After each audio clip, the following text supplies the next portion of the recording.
Hello. How's the audio on your guys' side? You're gonna have to bear with me. I'm not a big streamer. This is definitely something new for me. So how about if I lower down the volume a little bit? Can you guys hear me okay? Let's see. God, I feel like such a noob. What's up, guys? What's up, chat? Lil A, Grayson, Bread, Brandy, John, Alex. It's cool to see a lot of familiar faces, man. This is really cool. What's up from Barbados? Hey, my guy, what's going on? Hope you guys are all doing great. Yeah, just to kind of baseline what we're doing tonight is Jarek and I are gonna hop on a call real quick on Discord. We're gonna do a car tier list, a little bit of a streaming aspect to this, and just kind of experimenting overall, just to see if this is something that you know, we could maybe do for the long term. I do think this is a really cool way for me to engage with you guys beyond just what we were doing before. And holy moly, there's a lot of you guys here in the chat. I wasn't expecting this. This is amazing. Man, this is so cool. Sorry, I'm just getting overwhelmed a little bit. But yeah, getting back to it, I was learning how to do a little bit of a soundboard. And on top of that too, I was actually gonna see if you guys were interested in maybe doing a little bit of an unboxing tonight, because I actually just got some car parts in. I don't know if that's of any interest to you guys, but if you guys are interested in that, let me know in the chat. Because who knows, maybe we do a little live unboxing. I can kind of let you guys know what we got in terms of the build stuff going on. As you know, we have a lot. There's the Biohazard Civic, there's the Integra GSR, which I'm most certainly very excited about. But I also have felt like I've put on the back burner a little bit the E36 BMW. So there's a lot of things that are kind of concurrently going on, but I think that we can at least go in here and see what's up with Jarek. I'm gonna give him a call real quick on Discord and see if he's available, because I know that he was pretty busy today. And huge shout out to Jarek, by the way. It was his birthday the other day. So maybe we can give him a little applause for his birthday here, but I do want to give him a call and see how he's doing. But I really appreciate you guys joining. I mean, this is really cool. Hey, yo, call me, dog. There. Yeah, so we got the car tier list. I was even thinking too, if you guys were interested, what we could also do is maybe we could do reviewing your guys's subscriber, or sorry, I can't even speak English, reviewing your guys's cars. So maybe we could do like a submission in the Discord and be able to look at your guys's cars and just kind of do a review of them, because it's really cool to see you guys in the Discord sharing so much about the cars that you currently have. And I think that it would be a kind of a cool opportunity just to see if there's a way for us to be able to share beyond just me. I really don't want this to feel like it's just about me, and it's really about building this community for you guys. So there's another opportunity there as well. And I'll catch up here on the chat a little bit. Let's see. I was gonna say y'all are up late. Yeah, I'm on Pacific time. So unfortunately, Jarek, he's all the way in Arkansas, so he's on Central time. And I do really appreciate him taking the moment to essentially meet up pretty late in the evening like this, which is definitely a shame. Teggy parts? No, unfortunately not for the Integra just yet. Do have some stuff coming in with the Integra, but we're gonna have to hold off on that. This stuff is actually for the E36. What's up, my car? Flame Claw, Too Slick. Man, this is so cool. From Milwaukee, yep, on that Central time. Everybody on that Central time, huh? So where's everybody from? Just very curious now in the chat. Where's everybody from? Let's see here. I'm gonna text Jarek real quick, see what's up. Or shoot, I'll just give him a call. How about that? See where this guy's at. I'm such a newbie when it comes to Discord, but I've been learning a lot. I really want to make it a priority to learn so much more. Oh, my guy's here. All right, sweet. Let's see if we can hop on the call real quick. Did you get my text? No, I didn't get your text. Oh, what's going on? Sorry, we may be having some technical difficulties here, so just bear with us for a sec. Washington, that's what's up. Michigan, big fan of the Honda stuff. It's not a big Honda scene there. Yeah, man, that's unfortunate. It's weird how some parts of the US there's like a certain scene for certain cars. I really wish it wasn't like that. We're pretty spoiled out here, and there's definitely a eclectic amount of car stuff always going on. So you could get easily into the drift scene. We do the autocross, we do the rally cross. There's a lot of cool stuff there. NorCal, that's what's up. Southeast Asia. You know, I've always wanted to go to Southeast Asia. Maybe if you got some recommendations, you can let me know. Snohomish, Washington. I know where that's at. What's up, Silent Gamer? How do you like the Integra, bro? I really can't say how I like the Integra just yet. Like I said, this is going to be something more based for my friend when we get to the outcome, and I'm just here for the journey of it. But I feel very fortunate to be able to essentially document this stuff. And I think the coolest thing so far was being able to connect with the previous owner. I've actually never had an opportunity like that to connect with somebody that previously owned a car that was in an auction. There's been a couple times here and there where, you know, people have reached out and they're like, oh, you know, I might know something about this car. And I feel like that's the coolest part, is just like all this auction car stuff is just like knowing the stories and stuff behind it. But so it looks like Jarek's audio's not working. Oh, that's a shame. That's all right though. We'll chill and chat here for a sec. Hope your day's good. Just made an Insta for my EF. Yeah, bro. Slept on chassis when it comes to the Civics, the EFs. I actually had a Civic SI hatchback maybe about over 10 years ago. It was red.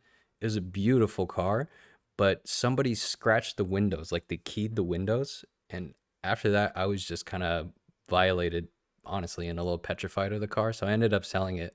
And this was kind of back in the day where you can get these for a dime a dozen. But now to find an EF, especially a hatch, it's very difficult. But I will say the one that's really slept on when it comes to those is got to be the Wago vans. I have a huge soft spot for the Wago vans. So I'm not sure which EF you got, but bro, those are really sweet. Hey, what's up, Barry? Oh, I appreciate you being on the Patreon. That really means a lot. I had a Renault Megane Cabriolet, 130 horsepower, just sold yesterday. I'm not sad at all. I'm probably going to be buying one of these old Civics. Wow. You know, we actually didn't get the Renault Megane Cabriolets or any of the Renault vehicles, unfortunately. I don't know why that is. Maybe there's some sort of tariff that's going on with that. But if we ever did, I would actually be very interested just to know what the driving experience is about. But it's pretty cool to see if you're going to pick up an old Civic. You'll have to let me know how that one goes. So many racers in the area of Washington, so sad, but you get some cool classic cars, some supercars. Yeah, I feel like no matter where you go, there's going to be some very interesting cars. I feel like that's the most fun part, especially with the car spotting that you guys put in the Discord, because sometimes I'm just like absolutely perplexed at some of the stuff that you guys leave in there. It's really unbelievable. What would you rate your Integra? I'm not really in the rating game. I mean, right now it's in ruins. I would say before all the stuff that happened to it, it was a beautiful car, bro. Really, it was a really nice looking car, and being able to see all the footage of it, it was like a really cool opportunity there. It's a 90 SI hash. All right, bro, you gotta hold on to that one. That's a gem for sure when it comes to that EF. What's a car that should be revived? When we looking back at the old lineage, I mean, there's so many that you could probably pick out from there. I feel like there's been a lot of good JDM cars that have came back out, and I feel like in terms of lineage, I can't really think of one that's coming to the top of my head. Over 10 years ago, how old was I? I was old enough. I'm gonna carbon date myself and feel like I'm a dinosaur. Hold on, sorry. Jarek just texted me. Having tech problems. That's not good. That's all right though. I'm just glad to get to hang out with you guys. Do you guys want to do the unboxing? Well, might as well, right? We're here. I don't see why not. Heck, I can even get some music going. But you guys might have to let me know if it's a little bit too loud. I don't know where we're gonna start with this. I have to go with the YouTube library. I don't know what the whole rules are. Like I said, I'm kind of new to this whole live stream thing. What should be revived? The Yugo. Hey, yo, bro, if they bring back the Yugo, I would want to be first line to be able to do a review on that. That is the most tastefully clapped thing that we can get out there. 100%. 100%. I'm gonna buy a 90 Civic wagon. It was a trooper. Oh, that's amazing, bro.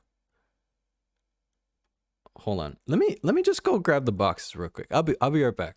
I think it'll be fun to do it. We'll keep it real quick.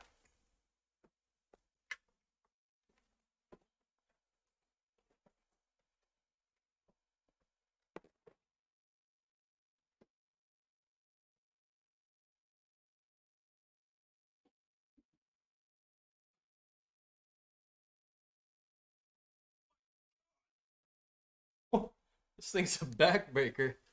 Oh my god. All right, chat. Hopefully you guys can hear me all right. Bro, this thing weighs so much. Oh my goodness.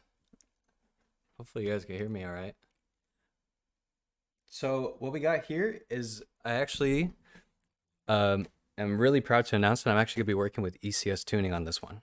So they sent me out a set of coilovers. It's their in-house coilovers for the E36. Now I need something to cut this open with because there's no way my mitts are gonna be able to get through this thing. So we'll see how it goes. Well, maybe I'll be able to. I guess we'll see. What are you guys saying? Lada Niva? Bro, another car that I feel like we didn't get the pleasure of getting to check out here in the States. Another one that I'd be very interested in. I gotta get a knife. This is ridiculous, bro.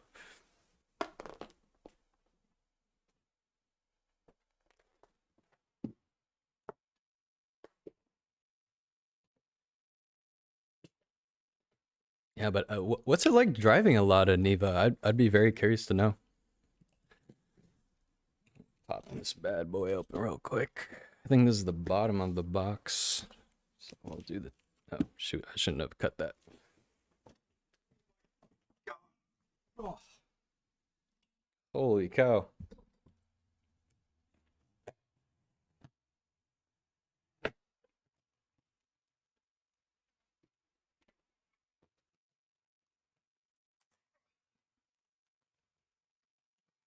Well, at least they really did a good job packaging it. Can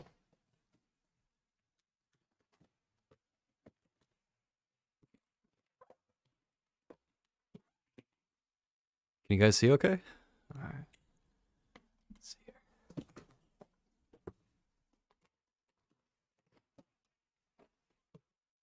Ooh-wee. Oh yeah. Okay. So this will be for the E36 build. We're also going to be doing some wheels and tires, LSD, and you know me, I like to go to the track, so I think this will be perfect for the track. So this is their in-house coilovers, as you can see. I need to play with the adjustment, of course, but these actually look like really nice quality. This is like their in-house brand. I don't know. It almost looks very similar to like something you get from like BC Racing. But what I liked about it the most is they do have the camber adjustment on the top. Not sure what the spring rates are. They'll be something we'll have to test. But like I said, we did the coilovers on the Biohazard, so we'll do the coilovers on this as well. And since this is actually a divorced suspension setup, so what we have here is actually going to be the rears. It's a little bit different. So what you actually have is what they mean like by a divorced setup is that this is going to be the gas shock. And when we look over to the back portion of it, you're going to see the spring and it's going to be seated right here. So when this travels up and down, this will be the part that does all the dampening and such. So yeah, pretty sweet. Thought I'd at least just show you guys real quick. But here, we can go back and we'll do a little bit of Q&A here. It really is like Christmas morning, John.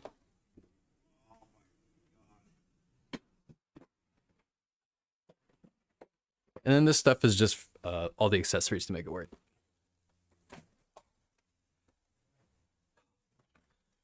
Man, I already went to the gym today. God, I just feel like I just got another workout in.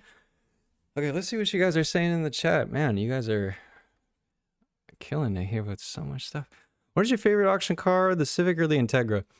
I would say that I have more sentimental value so far with the Civic. I think that the Integra is also going to be very cool. But just due to all the work that I put into the Civic, it does mean a lot to me.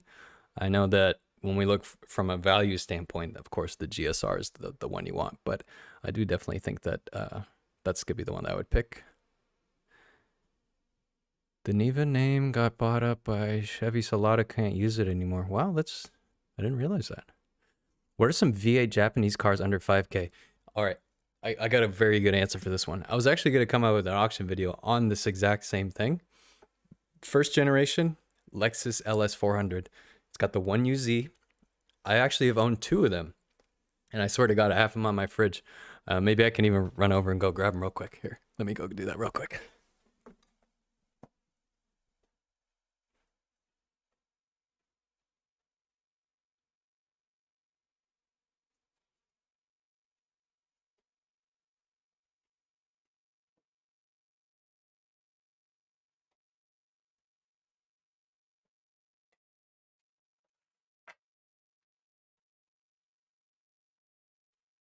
I didn't realize I was going to be running around this much, chat. Hope you guys are hanging in there with me. So V8 Japanese cars under 5K, Lexus LS400, okay? So the first one that I had, and I feel so old school. I'm literally holding a piece of paper. This is like a relic. But this was my first Lexus LS400. This was the one with the factory air ride suspension. And this is the one that made me fall in love with the chassis itself. They eat gas like sin, but they're really wonderful cars. And then I actually had an E34 535i. I got that one. It actually had a huge hole in the oil pan, so I couldn't start it. Had zero idea if it was any good, but I mean, this was like, must have been like 6-7 years ago. I bought the car for $500. And it was the beautiful dark green. I don't know if it was British racing green, but it was a very beautiful car. Anyways, I ended up just entertaining offers, and this guy came all the way down from Canada, and he was begging me to trade the E34 for his LS400. And it eventually got to the point where he kept putting money on top, and I just couldn't say no. So I just said, all right, well, this is what I got. So this was the beige one that I owned for a little bit. And again, same story. Loved the car. It was really awesome. So that's the one that I would recommend. I know that there's other variations of that. And yeah, it looks like, okay, Jarek is saying to give him a call. So I hope that answered your question. I would also say another V8, maybe a Mustang GT, even though that's American, that's a good alternative. But Japanese V8, there weren't too many. I would say if you want another cruiser, I don't know if you could find one for under 5K, but Toyota Century, it's worth the extra buck. If you up the budget a little bit and you get a Toyota Century, especially the V8 one, you don't need the V12.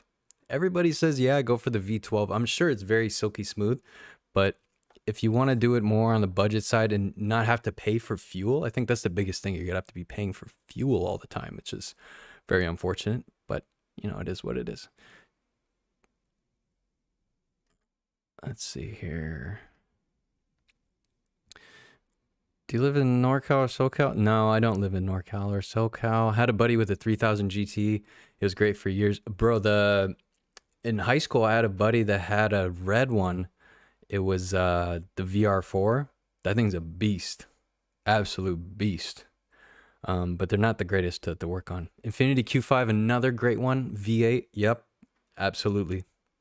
But they're getting up there. Do you think it would be hard to drive over to the side? Oh, what's up, Jarek? Okay. Let me hop on here and get on Discord. Let's get on this call.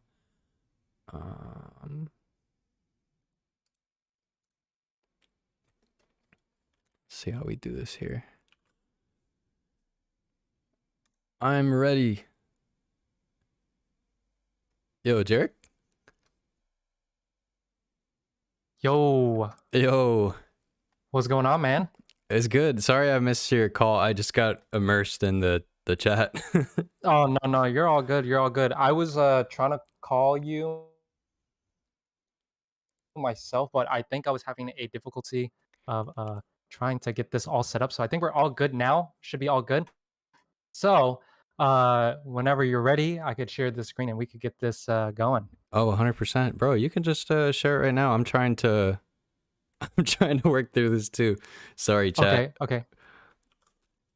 Wait, All let me right. see I'll here. share my screen real quick. Yeah, yeah, yeah. Do I need How are to you doing turn off today, my man? my camera? Oh, bro, I'm really good. I just came back from the gym not too long ago, and it's a beautiful day out for once. It's not raining out here, so Yeah, for sure. that's like a huge blessing. I don't know why my camera's not populating though. Okay.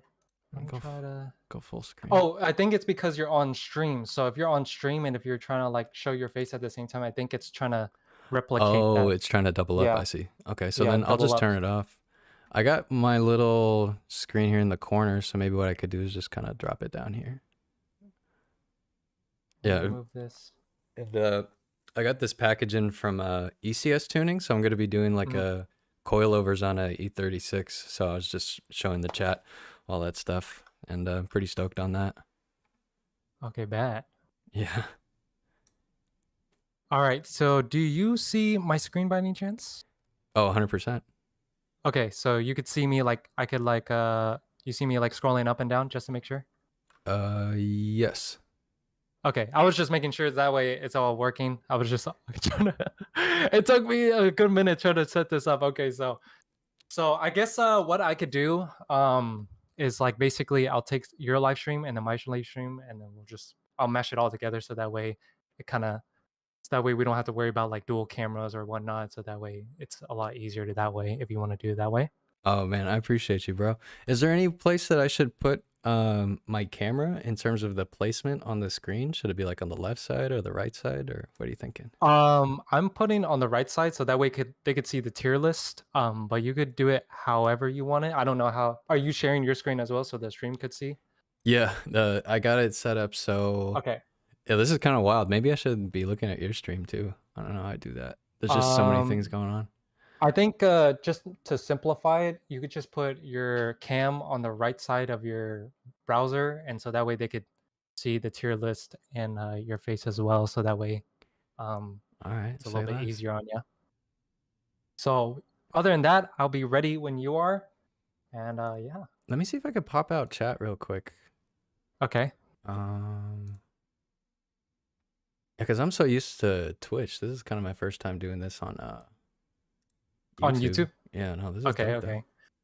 Yeah, I'm no help with that. I'm used to using Twitch, so I would know. I have no idea how YouTube would work. No, you're all good. Because, man, back during the pandemic, we would play Warzone like every day. And I was actually grinding Twitch like almost every single day. And even though I'd get like one or two viewers, it just felt like the world to Right. me. So it's really strange to be like back No, no, no. on the I live bet. stream. So let's see here. Yeah, so what's the tier list that we're starting off with right now? Is it just like overall cars, JDM cars, or? We could do it however you want it. We could start it with all kinds of cars. We have plenty of Oh my plethora of God. cars here. Miata, MR2, Supra, Sylvia, the I don't even know how to say it. Trano? Is that how you say it? I think Trano, it's the Trino. good old AE86. The Tofu Some Boys. supercars. I don't really know much about like the more high end cars, like the supercars. Like, I'm pretty sure this is a McLaren of some sort. Yeah, I mean, if there's not a Corvettes. familiarity, we could always like skip out on those. I don't see why Yeah. not. Okay. Or Or maybe we either could that, see or what if chat we says want, too. just bonus round, just slap it in here. How just go based off looks, I guess. I'm super down with that. No, Okay. Okay. I'd be curious what chat says too. Okay. So without further ado, I guess let me do a quick intro for the for my side, and so that way when I edit together, it'll just be a lot easier. Oh, yep. That sounds Okay. good. All right. So just to make sure, one more time, I know I keep repeating myself, but I've been having tech problems. So just to make sure, you can see my screen go up and down, right? Oh yeah, You could 100%. see. Okay. Okay. Okay. Just making sure. Just making sure. All right. Without further ado, YouTube, TikTok, Twitch, whatever the case may be, welcome to the live stream. And if you guys haven't already, we are with Zach. Introduce yourself. Hello, hello, hello. How Who are are y'all we with doing? today? Who are we with? Who We're with are the we with today? legend. No, introduce yourself. Introduce yourself. Man, my name is Zach. I'm just really happy to be here, bro. I'm a huge fan. Okay. and I can't believe that we're getting the chance to go through a little tier list and be able to just interact with the chat too, and just be able to see what's Yeah. going down. So today, guys, we are going to be doing a tier list, and we are going to be rating the worst cars to the best cars, and in our opinion, and get the chat's opinion. If y'all guys haven't already, if y'all guys already missed out, and if you guys see this video posted, y'all guys are missing out on the live streams. Make sure to click the link down below, follow your boy Zach, and follow your boy Jarek Mai, so that way you could tune in whenever we live stream. But without further ado, Zach, we are going to actually try to get you on the first option, and I am going to show you a picture. I'm going to scroll this down real quick so that way you have some options. Just tell me where it is, and then I'll drag it, and then we'll determine. I'll like tell me where it is. I'll drag it, like for example, like this one. We'll drag it right here, and then we'll determine where to place it, right? Okay. Yeah, Okay, I so just don't want to get canceled on the first one, so hopefully maybe we can hit a little bit of a layup. You know, we were just talking about V8 Japanese cars for under 5K in the chat. Maybe the Lexus LS 400 could be a good starting point. Okay, Lexus. Okay, you might need to help me on this. There's so many cars on the screen. So it's like a charcoal gray, third from the bottom row, Third almost from in the the bottom row. of Grandpa. Oh, you're a little to the left, little to the left. You're Right here. right on it. Yep. Okay, we'll drag it here for now. Obviously, it's not the worst car on the list, unless if it is. Okay. Well, okay, we'll leave it like that. I'm very curious what chat's about to say.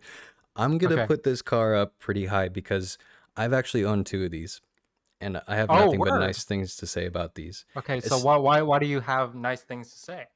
So I actually did deliveries for a long time in this car. Okay. So for about 6 months, I was in between jobs, and essentially what you do is you fill up the car with as many packages as you can and deliver as much as you could.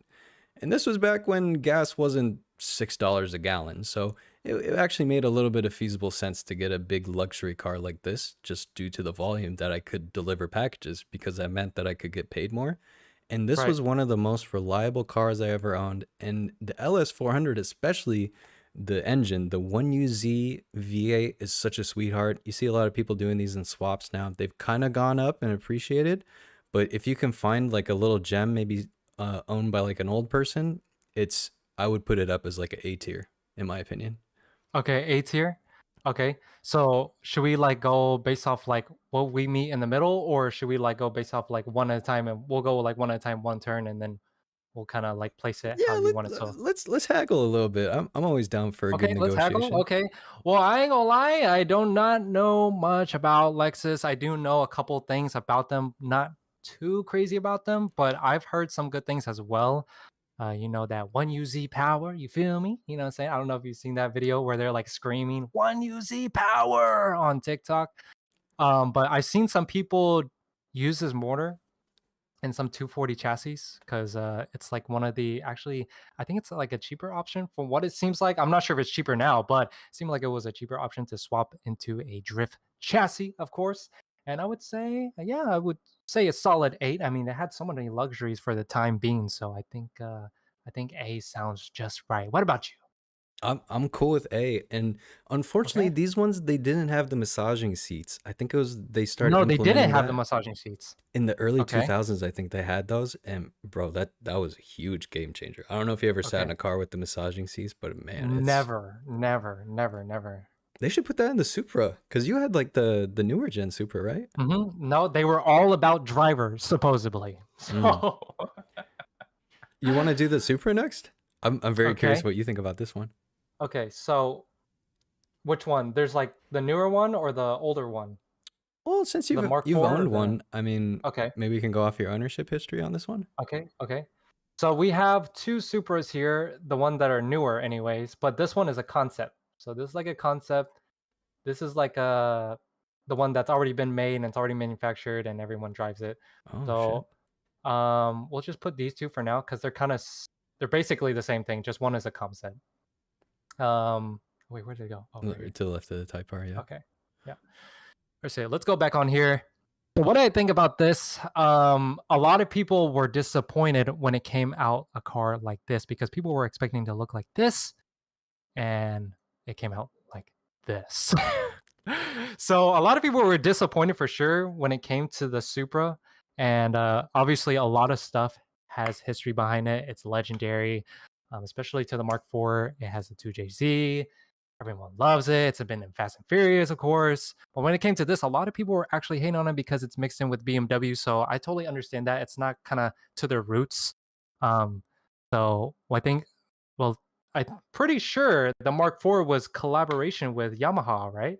Yamaha? Or no, I think that was Lexus actually. No, I think I'm mixing it up. But basically, 2JZ lovers, they hate this car. 2JZ lovers, Mark IV lovers, hate this car. So I would say when I would rate it, concept car, looks wise, just looks wise, I give it a solid A-ish, B-ish. But when it comes to Supra owning it, I would say a solid B. Now the reason why I say that is because when I owned this car, it had literally almost everything it needed other than space. But obviously, when you buy a sports car, I mean, you don't buy it for space, you buy it for speed, and you buy it for looks, right? So it definitely did have everything. If you go full bolt-ons, like literally a downpipe tune, make you 500 easy. E85 probably 550 or something like that for this newer version of the Supra, the Mark V. It's great and all, but there's some things that it's lacking in the tech department, and some things are a little bit finicky. It's not the best, but that's how I would rate it. Me personally own one. It looked great. It broke necks every time I went to the gas station. It always broke necks. Whether the people liked it or hate it, people would always ask about it. And the common saying they would, even though it's made a BMW kind of thing, people will always still say, "Is that a Supra?" And I think it's definitely a good car. I feel like people definitely hate it because it has BMW attached to it and a BMW collaboration with it, like the motor, the trans, the technology behind it. But I think it's not a bad car from what it seems like. If you get past the BMW stuff, BMW, well, a lot of people will say it's oh, they put mixed in BMW with Toyota. But if you think about it, they were trying to save money to, produce this car. Because if it was just Toyota made and Toyota R&D only, it would have cost 100 grand easy. So that's why they collab with BMW to save money and to bring it out consumers like us to actually be able to afford this type of car. But yeah, that's my little 2 cents on it. What do you think on where should it be rated on this tier list? Well, before I get into my rating, I'm just very curious, Jarek. Like, what did it feel like when you had to drill into the trunk? Because I remember you did that spoiler install, and I mean, for such a beautiful car like that, if it's like a one and done when you drill into the trunk like that, was that like a terrifying experience for you? Yeah, it was a terrifying experience. I ain't gonna lie, but at the same time, I've drilled many stuff before. Don't ask me why. Hey, yo.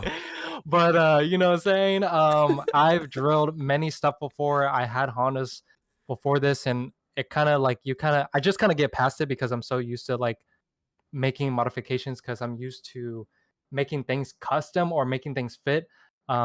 Because back when I had those cars, I didn't buy the most expensive cars, and because of that, I had to make do of what I had and try to make it fit. So I try to custom, try to make it a little bit more fitting by either drilling holes, shaving off things.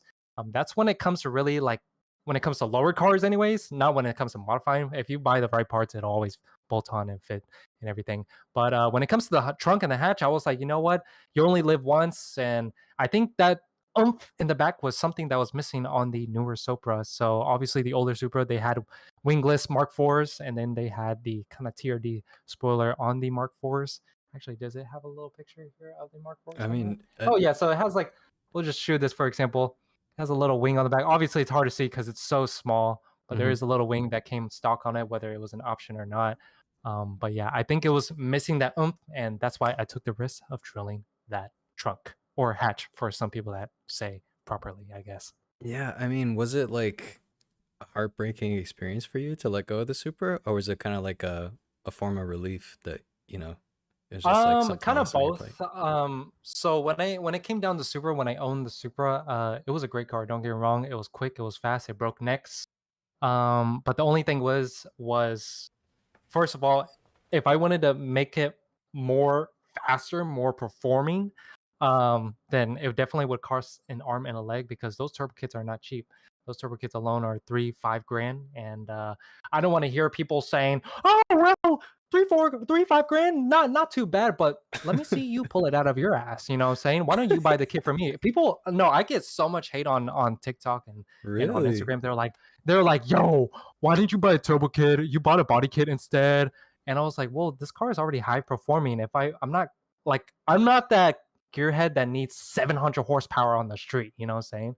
But those turbo kits do produce around 700 to 600 horsepower. But the thing is, I wouldn't spend another 3-5 grand unless if I was TJ Hunt Eliminate or something like that. So when it came to stuff like that, I didn't want to invest too much other than looks because I think I try to make it into a show car, and because of that, I didn't want to invest anymore. And if I did, it would hurt me. So I decided to just make it look good for a whole year, take it to shows, take it to car meets, and let it be. I ain't gonna lie, I do miss it after selling it, but I ain't gonna lie, like I'm just gonna keep it real. Like it's kind of expensive to afford that car. I'm blessed to say that I've owned it and I've had it at the age that I had, but at the same time, it's not ideal to keep it in the long term because believe it or not, these cars appreciate or depreciate. That's what I'm trying to say. Every car depreciates unless if it's like obviously like a Mark IV, for example, Mark IV Supra, the older Type Rs like the EK9s, the Integras, those keep value. S2000s, they keep up with value. And so because of that, it wasn't smart to keep it anymore. So that's why I had to let it go. But on the bright side, no more payments, no more debt.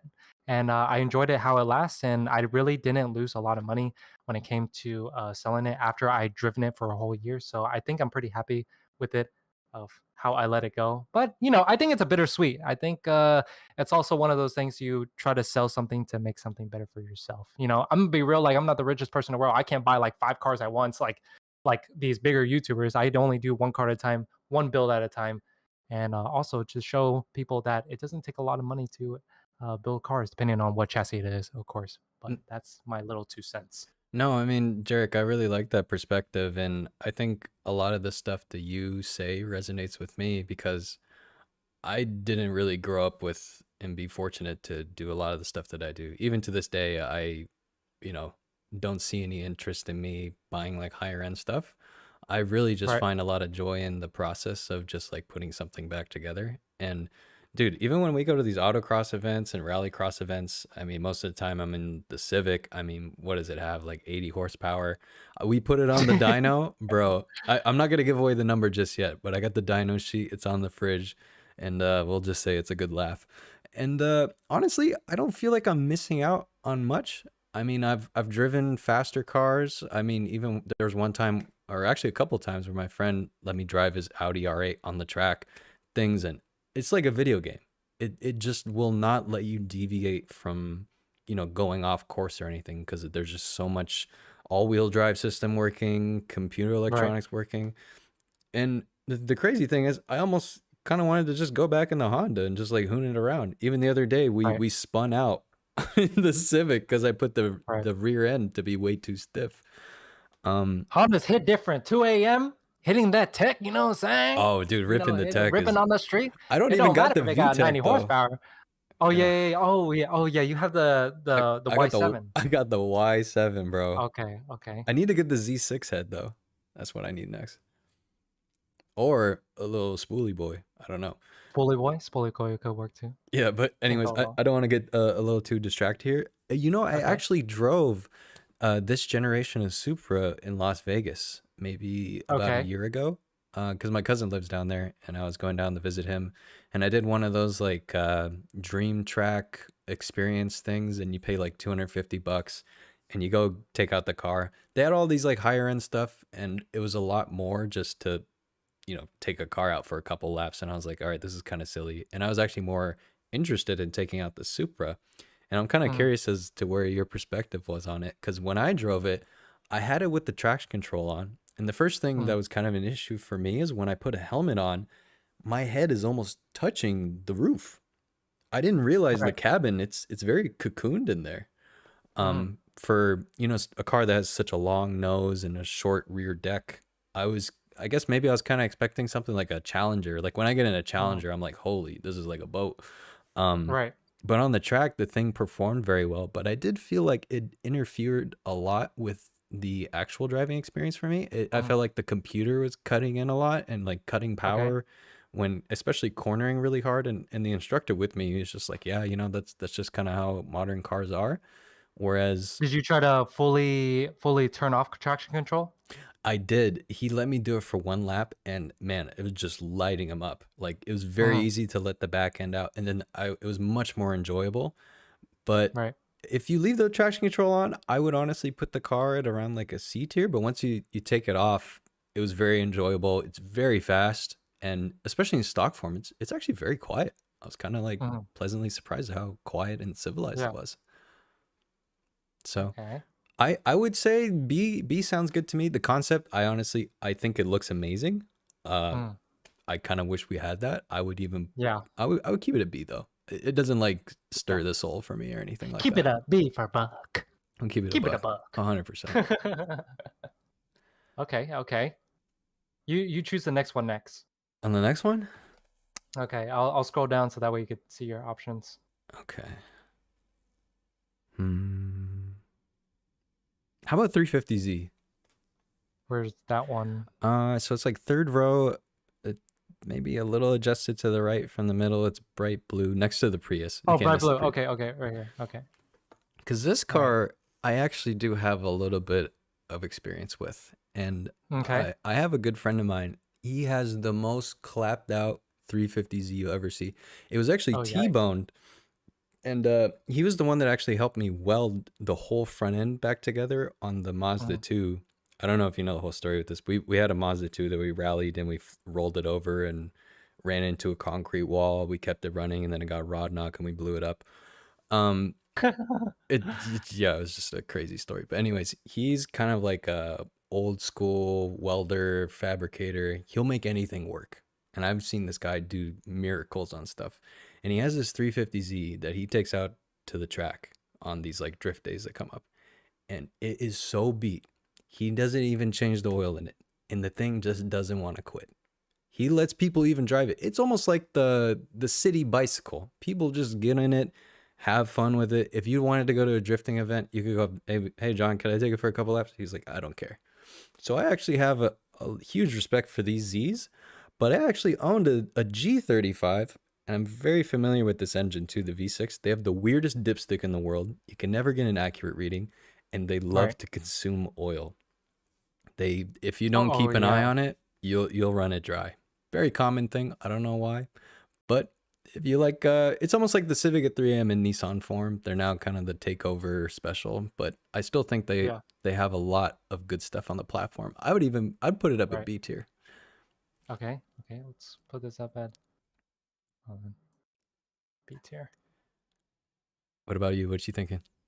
I would say I've driven some and I've had some cousins that actually own 350Zs where there's a DE or HR.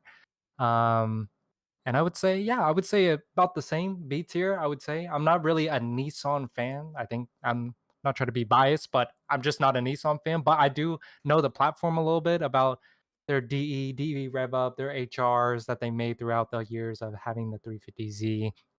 The performance aspect, it's really good for the money. With the 350Z or the 370Z, whether the case may be. I guess let's just talk about the 350 since it's only 350. But it's a super good platform.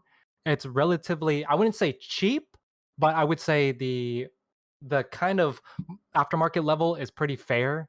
Like if you want a decent exhaust, about a grand. If you want nice wheels, about like 2 grand.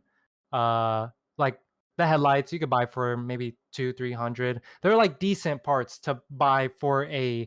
I wouldn't say it's a beginner car. I mean, it could be a great beginner car if you're very blessed, but I don't think it's a good car to get into because it also doesn't have a lot of space. I've been in one and honestly, it just reminds me of the Supra. So it's just it's not there's not a lot of room in there unless you're under like 5'11, then I think it's the go for sure. But other than that, I think the 350Z is pretty solid. Not to like douse on it or anything like that. 350Z is amazing when it comes to bang for your buck performance, the looks. It definitely does break necks, even though it's aged a lot, but the aging on the looks wise, I think does still nail it. I still love to see 350Zs, especially when they're on some nice wheels and suspension. So I think it's a solid platform. I don't think it's the best car on the list, but it just doesn't offer a lot of practicality when it comes to that, and also the some of the reliability. I'm not saying all 350Zs are reliable, but most of them I feel like they're clapped now, and they just use these as like drift cars for takeovers and all that stuff. So I would say agree with you on a solid B. Yeah, no, it's pretty sad what happens to a lot of these rear wheel drive cars. I mean, even with the E36 around here, this is like the go-to drift car. And there was a moment in time where you could like pick these up for a reasonable price, have fun with them, but now you just see them just torn to bits, people asking an arm and a leg. And we're so spoiled, bro, with the hatch because Right. when you fold the seats down, it's like a mini pickup truck. I've put like 8 wheels and tires into a little Civic hatchback. It's unbelievable. You can't do that with the Z's, unfortunately. Right. Not trying to be biased, but my Honda Civic, I fit all kinds of stuff. I fit my spare, my four wheels, even the I fit even the tires in there when I was getting them mounted. I fit the tires and the wheels in there and my spare. And this thing just hauls a lot compared to a 350. Not saying the Civic is better in any way. I just trying to say a little bit of practicality, because at the end of the day, if people are buying this, try to buy this as a first car. It's definitely not ideal unless if you're single and you don't have a lot of stuff with you. Yeah, you gotta definitely pack light. Are you throwing people in the trunk? Right. Throwing people in the trunk, or even better, throw them on the roof. Hey, yo, this guy. Okay. Okay. Now, next car. We are gonna let you choose on this one since I already chose. Oh wait, no, wait. Did you already? Yeah, no, you already chose I 350, chose the right? Z, bro. This is Okay. all you. I had bad memory. Okay, let's try a little bit more supercar-y. Try the LFA, Peace out, my car. classic LFA. I'll have to catch up with you guys in the chat Lexus. in a sec. What do you think about the Lexus LFA? Oh, bro. This the exhaust note alone puts it up in the top for me. One of the Okay. most well What engineered masterpieces of a car. what It's kind of top are we talking about? S, A, or the best car on the I list? don't know, bro. I'm a little torn. I just feel like it's very unobtainable, so I feel like it's a little bit of a turnoff for me personally, Right, just right, right. because I don't know if I'll be able to ever own one. But if we're just going from the perspective of just like, I had the infinite money glitch in GTA and I could literally buy whatever I Okay. wanted to, I would put it up as maybe one of the best cars on the list. And I mean, Okay. there's a lot of reasons to it. I think the pedigree and the engineering that went into it is fascinating. But more importantly, what resonated with me the most is when Jeremy Clarkson did the review on this in Top Gear. It still like is kind of cinched into my brain. And the way that he explains like how the exhaust note is like almost like classical music when you just hear it in the background was very cool. It's definitely there for me on the top of the list. Okay. Well, my opinion on it, when it comes to the LFA, amazing car note, and I heard it handles like a dream. That screaming Yamaha engine, you know what I'm saying? When they did a collab, you know what I'm saying? I think it sounds amazing and it looks good, and I think it'll definitely age well. But like you said about the price, I don't think it's the best car on the list, because when it comes to affordability, let's be real. Who has money to whip out their pockets and be like, yo, I got 2 mil or 1 mil, or I'm not sure how much they cost. I definitely know it's in the millions for sure. But yeah, it's just not ideal, so I would give it a solid S. But that's just me because of practicality of actually trying to buy one. You know, saying it's more of a collector car for the rich folks, I feel like. Yeah, no, and I'm almost like curious what chat thinks about this one. Okay. And I don't know, maybe we'll give them a second to follow up if they would like to respond. But I can agree with you that I think that it either falls in S or top of the list. I'm okay with putting it at S because I feel like you're right. Just the turnoff for me is just the fact that it's just so unobtainable. And once you Right. start getting into the upper echelon of cars, you become like the guy that takes it to the car show, becomes a part of the car club, and wears like the Lexus hat, the Lexus Mhm. jacket. I don't know if Right. that's really who I would be. I mean, if you gave me all that funding, I feel like I would much rather put it into something that I could build on my own and I would find Right. more joy in it. I mean, I'm even thinking if you had that much budget, hey, you can even get like R34 and you can go crazy with it and make it your own. Um, which is unfortunate because I do think it's an absolute masterpiece. So we could put it to Right. S. Okay. And chat's What saying S should we tier. ask the chat? Should we wait? Should we ask the chat of where they want to put it? It looks like the unanimous so far is S. So I think Okay. we could keep it there. What Okay. about on your end? Yeah, I think it would be a solid S. S tier. All Solid right, sweet. S. Okay. Love So S. now let me scroll down. Let me show. Pick anything that you like. Anything, bro? Yeah, I already see you got you hovered on the S2K. I'll keep that one for you if you want Okay. that one. Oh, you see my cursor? Yeah, I already know you got that one locked and loaded. Let's do NA Miata. Okay, any Miata. This It's one. I'm just kidding. oh, this guy I was getting seeing if the any. latest I and want to greatest. see if anyone noticed. Okay, N.A. Miata. Oh, okay, that's a good one. You go. All right, so the thing is, I actually have an NB Miata, and I Okay. have nothing but fond memories behind the wheel of that thing. I bought it from an auction. It was hit in the front. And my dad and I, we actually went to a junkyard and we cut the core support off another NB with a Sawzall. And I'll never forget that day because it was this car was stacked on another car, and it was my dad and I. We had to sit there with like the protective gloves and the glasses on, and we just sat there with the Sawzall and we just cut this thing off. So just remembering that it has an immense amount of sentimental value to me, and I've actually driven quite a few of the NAs just through Mhm. friends of autocross and stuff. And when you get these things like sorted out correctly, like there's one guy that I know that he's huge in the autocross scene. He has a boosted Miata and it's wide bodied and it has one of the most ridiculous wings you'll ever see ever. And that thing beats cars that have even 5 times the amount of horsepower just because of how well it handles. So there's a lot of potential there. I think that in stock form, I mean, look at it. It's so cute. I mean, it's got the pop-up headlights. Mhm. I feel like it's putting it in a category I would say of like B to A. Mhm.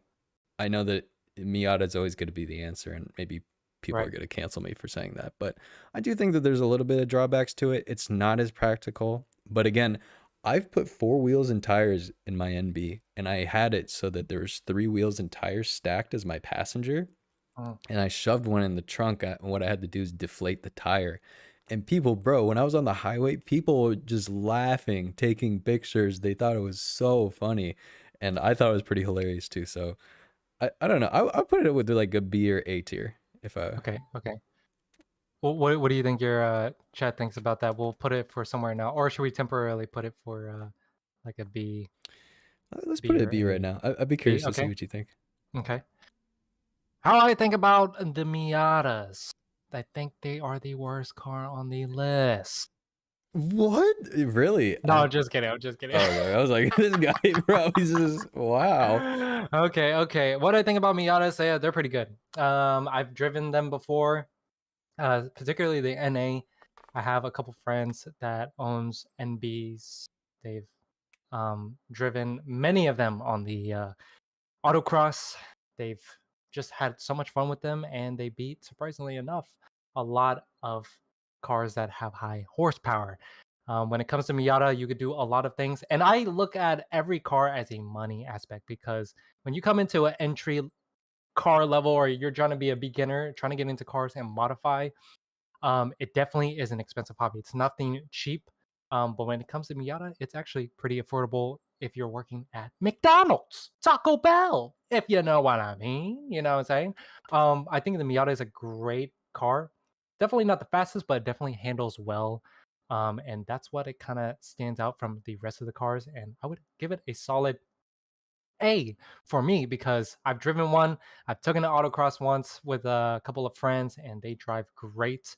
And to chill back, whip out the top, let your hair flow, feel like you're from, back in the 90s. You know what I'm saying? That it's just a great car, and I think it's a great looking car. A lot of people say it's a feminine car because it's so curvy. It doesn't have a lot of sharp lines like a BMW does. But at the end of the day, people, I don't know, I just like that classic 90s look. Can't go wrong with the Miata. Like you said, the Miata is the answer. When it comes to parts, things are relatively cheap to get new rear tails, about like 150. Then wheels, if you get reps, they're 400. But if you get real wheels, I mean, they're like 1,000, 1,100 or so. With tires, I mean, they run pretty small compared to like like a Corvette or Supra. They come run pretty small, so the tires are a lot cheaper. I'm not saying they're cheap, but they're a lot cheaper. When it comes to modifications like that, headers, exhaust, intake, they are a lot easier to obtain for a person that's working a regular 9 to 5. So I would say I would give it a solid. Oh dang, wrong tab. Solid A. But we could always go in between wherever you want it. We can meet in the middle. So whatever you like No, I mean, to put it at. I'm looking in chat right now. I see something that actually kind of resonates with me. A lot of people saying A, and I think somebody brings up the good point. If it's a 1.6, I don't know if you've ever driven the 1.6, but bro, even with the 1.8, it's a pretty slow car. It's very light and it feels like you're Mhm, going Mach Jesus in it. But the mhm. 1.6 is a little bit down on power. I would Okay. say if it's the 1.6, we put it at B. But I think for this, Jarek, I mean, even in this Mariner Blue, let's put it at Mhm. A tier, bro. I think that's a Okay. solid spot for the Miata. Okay. If we want a little bit of power, and if you got a little bit of cash, maybe you saved a little bit of birthday money, maybe a little bit of, you know, a little some side money, then K is the way. K swap. They have Oh bolt-on shoot! kits. I didn't even They think have you were thinking bolt-on. about that. I They thought have you were gonna say bolt-on something kits. else. Yeah, yeah, no. They literally have bolt-on kits, K swap, a K series, but that's if you're a Honda guy, of course. But they literally have a K series swap that you could do. A bolt-in, just buy the kit, put it in the Miata. It's plenty of power. You know them K series, they go crazy. But that 9K baby, who can't beat that? Bro, you're getting me hyped up. I can't wait to do something with a K in the future. It's gonna be really No, awesome. no, K is so good. They sound good. It's like a basically an LS swap, but for Hondas. Oh, 100%. I wonder if Mhm. Hybrid Racing makes any stuff for Miata K swap. I'm not sure. I think you have to go to a different company, but I don't think Hyper Racing. They definitely have some K series parts, but I don't think they have like a bolt-on kit. Hmm. I feel you there. Okay. Well, I'm gonna scroll down and let you look Oh, I what you think want it's to your look. turn, bro. Oh wait, do it. Oh my god, I keep forgetting. I You're keep all forgetting. good, brother. I get lost in talking in the conversation. Okay. Okay. Oh. Okay. Okay. We gotta we I we gotta knew he's gonna go we for the gotta put the S2K, S2000. bro. We I gotta put the knew he's S2K, gonna bro. go You for know what I'm saying? I that. gotta get the roots, bro. What are you talking about? Stop playing with me. Okay, No, okay. it's a great one. S2000. We're gonna make this quick, simple. S2000. Oh man. Uh, I'd say a solid either B or A. And the reason why I say that, and even though I'm a Honda guy, I don't put an S tier or best car on the list. I think it's because there is some factors of now. So I'm putting the factors into the present. To buy a car like this now, right? Super expensive because they don't make, first of all, they don't make S2000 parts anymore because they discontinued them. They don't make S2000 anymore because they don't make any S2000 anymore. And also it's super expensive. Before you could buy a S2000 for like 5, 6, 7 grand back in like 2014, 2012. And now it's crazy. The S2000s, to find even a stock looking one, is like 20 to 30 grand. You can literally buy a new Honda Civic Type R with that. And with the parts, they're good, but they're not the best. I mean, because like I said, a lot of stuff has been discontinued. Actually, I give it a solid C. Give it a solid C because of the pricing. The parts are definitely expensive. I would say honestly almost a little bit more expensive than the 350Z because either one, if you own a S2000, you're either really rich, or if you own a S2000, you got really lucky back in the day and you're really broke. That's just straight up because there is no in between when it comes to a S2000. It's either really expensive or you own the S2000 at a lucky time and you kept it still today. But other than that, when it comes to performance, it's great. I think it had the world record for during that time for how much power it produced per cylinder.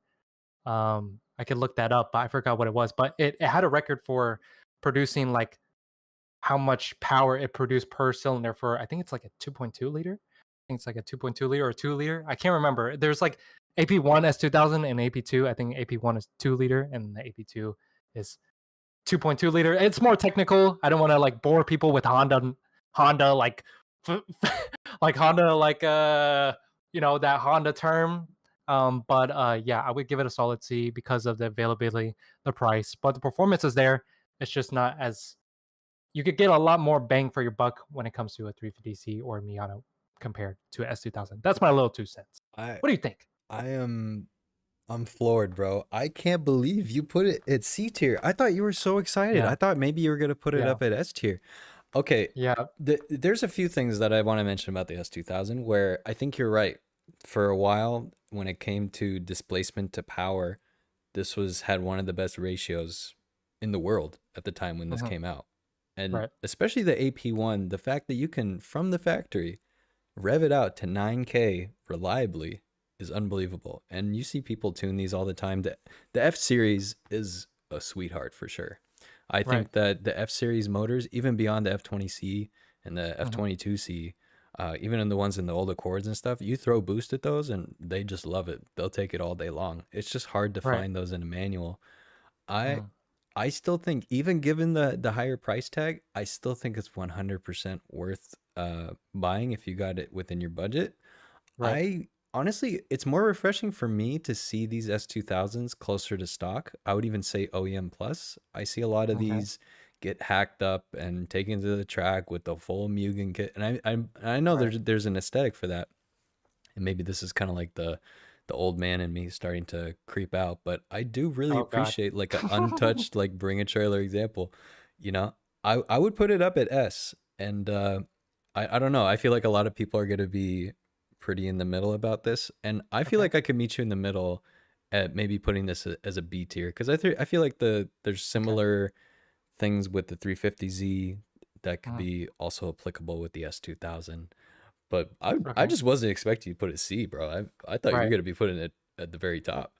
No, as much as I want to put it at the top, it's just like when it comes to mainly just, if there was no like financial like block, then yeah, I would put it definitely higher for sure. But because realistically, if you're really trying to own one of these cars, you definitely have to have a good amount of money uh, to splurge on this car for sure. Even if it was OEM plus, that's different, or even Mm, OE if you're just trying to keep it stock.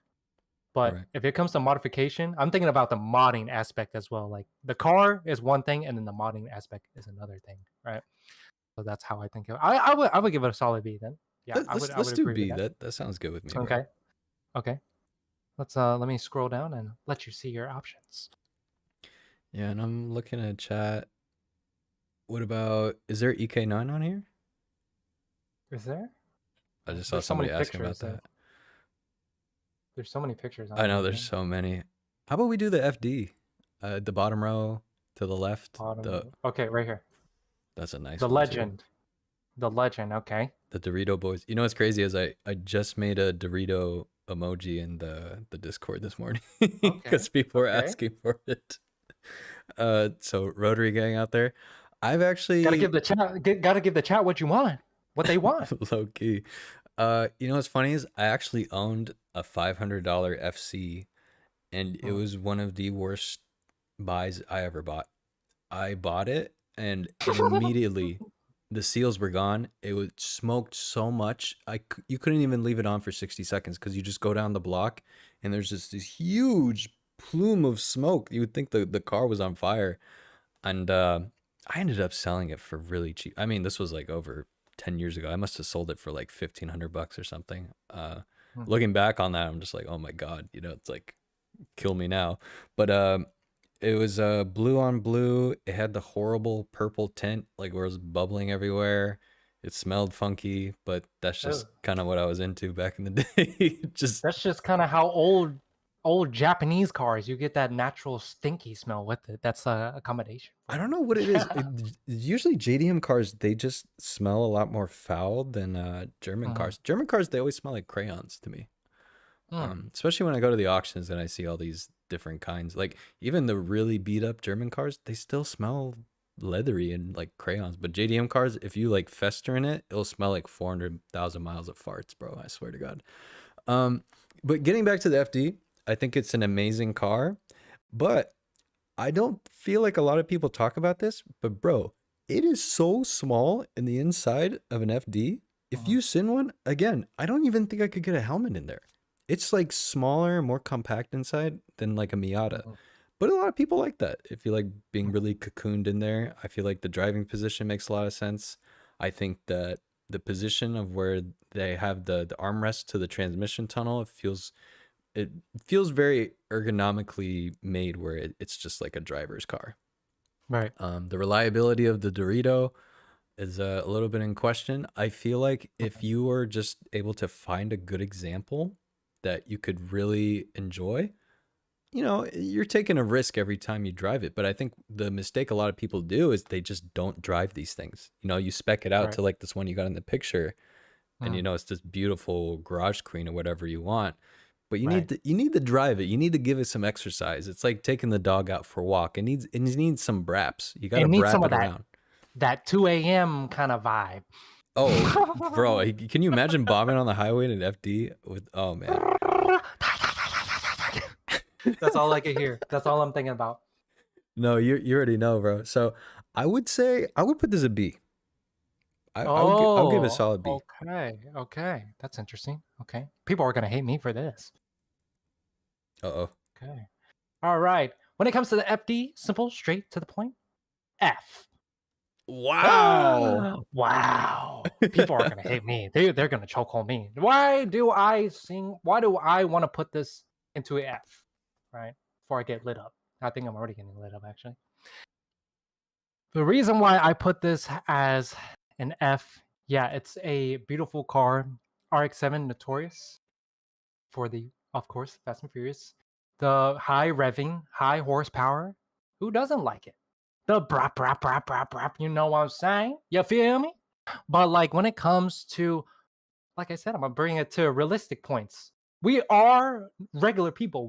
I'm pretty sure everyone in my chat and everyone in your chat are regular people that work their regular 9 to 5s. Unless if there's someone that's different, they could say what's up. You know what I'm saying? But when it comes to regular normal people like me, I put the RX-7 at F because of the reliability. And I don't want to hear those rotary so reliable. It's bulletproof. I don't care what you say. You just need to maintain it in a different way. Well, you can't really drive it like a Honda. What I mean by that, you really have to, what is that called? A pre-mix or something like that? You have to wait for a few seconds or like a minute or so, and then you could turn it off, and then you could pump gas, and then while you're pumping gas you have to do like a little pre-mix of some sort just to make sure that it's lubricated for those Dorito walls, you know what I'm saying? And it's just not ideal like to even drive this unless if you're going to a show or you're going to a racetrack or you're going to autocross, or I don't even want to imagine if it's autocross. God This guy dang, I said think that Dorito walls. Oh my I don't know, god. but there's so many things like other than the looks like if we just pass the looks, let's just get rid of the looks. Let's say if it looks like some Prius, right? No one would like this because of reliability, the aftermarket performance, and even the aftermarket parts are not readily available. And if they are, which they are, not saying they aren't, it's really hard to build something like this because I ain't gonna lie, you need more money than an S2000. You need more S2000 money to build something like this or to even keep it going. You know what I'm saying? Because of that, I put it at F tier because of the reliability, the performance, the aftermarket parts, and it's hard to obtain these. You don't even see these on the road. Like, to be real, if you saw these on the road, these would be like a little unicorn that you'd see like in a really, really rare time. But don't worry, it looks great. It's notorious. It has high revving. Don't get me wrong. I'm not trying to douse on it, but I think of F tier just because of everything that adds on to it. Who wants to deal with all that reliability stuff and the performance? And even if you're trying to maintain it, let's say if you're just trying to maintain it, keep it OEM, it would still cost more than an S2000 to maintain an S2000. Keep that in mind. But No, that's I my answer. no, I feel you there, and I mean I'm reading chat right now, and it's pretty interesting. Somebody's saying that they're Jeff Bezos, and then somebody's saying they're Jeff Bezos. So if this was Jeff Bezos, I'm sure he'd put it at the top of the list. I feel you Mm, that there's definitely a lot of things that are against it. I do think that you could resolve all this with an LS swap. Like there's one at the last autocross event we went to. Right. Beautiful red FD with an LS swap. He did the whole day, zero problems. It sounded, well, like a muscle car, so it was a little bit jarring, but once you kind of get used to that, I mean, he kind of made the sensible choice there if he just didn't want to worry about the rotary. But the rotary is just such a unique and distinct thing that I feel like it's very sacrilegious to do that.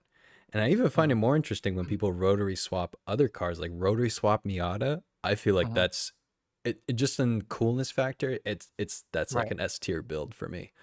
Right. I can meet you in the middle. I would say I still feel like I don't know. My heart says B, but I'll work with you a little bit. How about we go C tier? Does that work for you? Okay. Well, let's try ask chat what they think about it, where we could put it. What do you think about that? Should we just let them decide, or should we kind of like me in the middle and we decide? What do you No, I think? mean people saying what they gotta say. I see K swap RX-7. See people saying B. Yeah, don't get me wrong. Like you could swap this all you want. You could put LS, you could put V6 in here, 350Z, you could put a K swap. It's got But the when it comes above to headlights too. I don't know, man. There's yeah, there's a lot of cool. but when It's it got comes a to let's say factor. out of the box, let's say we got this bought off showroom floor, everything. I'm just thinking about the long term. You know what I'm saying? I'm thinking about the long term, and I'm thinking about like how much can I keep this? And there's little things that it's not a regular four piston engine or anything like that. So you definitely have to maintain it and take care of it a little bit differently. I don't know much about the rotaries, but all I know is everyone that had one has a nightmares. Why do you think people don't drive RX-8s? They don't drive RX-8. Obviously, this is different from an RX-7, but still, come on now. You know, Don't lie. I've Chad, don't light me seen up now. I've seen at least like 20 of these RX-8s at the auctions, and some of them mint, beautiful condition on the outside. I don't even need to open the hood. I already know why it's there. It's just like it's pretty notorious. I do, again, RX-8 is actually a pretty interesting car, but I don't they think I would got they ever got own so, one. I have a friend in the chat that's salty. They were like, "You put the S2000 under the Miata? How dare you?" Bro, I'm still shocked at the S2K. I'm still trying to process this one a little bit. And I mean, this is pretty crazy seeing the FD and F tier. I feel like C, or even if you wanted to go D, I'm okay with that. And from your Okay, perspective, I can empathize with you on that. But personally, I still feel like it's a very cool car. And if I had one, I okay, mean, I would be right, balls to the walls. I would look at it all the time. It's okay. just like a piece of art, you know? It's a very All right. timeless looking car. I think. Well, what about like a solid D? I think it's a solid D. Solid D. Okay, I mean, people saying Okay. S, D, it's all S over the place. I mean, S D. we could keep it a D for now. Maybe we can come back to Okay. it. Okay. How about We that? can come back. Come back. All right. Now let me choose. You know, it's okay. You know, we got M2 right here. You know what I'm saying? I don't think that looks like M2. The flares look smaller. I'm not sure. We got like the Australia. The Holden, Well, yeah. in the US they call it the SS. Mm-hmm. Type R. Let's see. Let me find something a little bit. God, I think there's so many pictures and I'm getting like I'm getting like tunnel vision trying to look at one at a time. No, bro, take your time. I was actually gonna grab some Okay. water real quick, so maybe Okay. if you want Okay. to pick something. All right, chat. I'll be right back. Okay. Let's see. Let's see. Chat. What do you think? What should we pick? Nat, what do you think? Jaquavius? What should we choose on this list?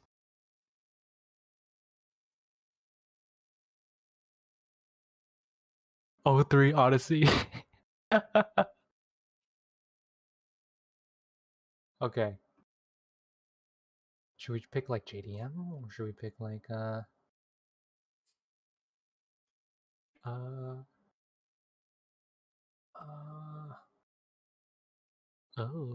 is that a CRX? It's kind of small. I think that is a CRX. Evo, Teggy.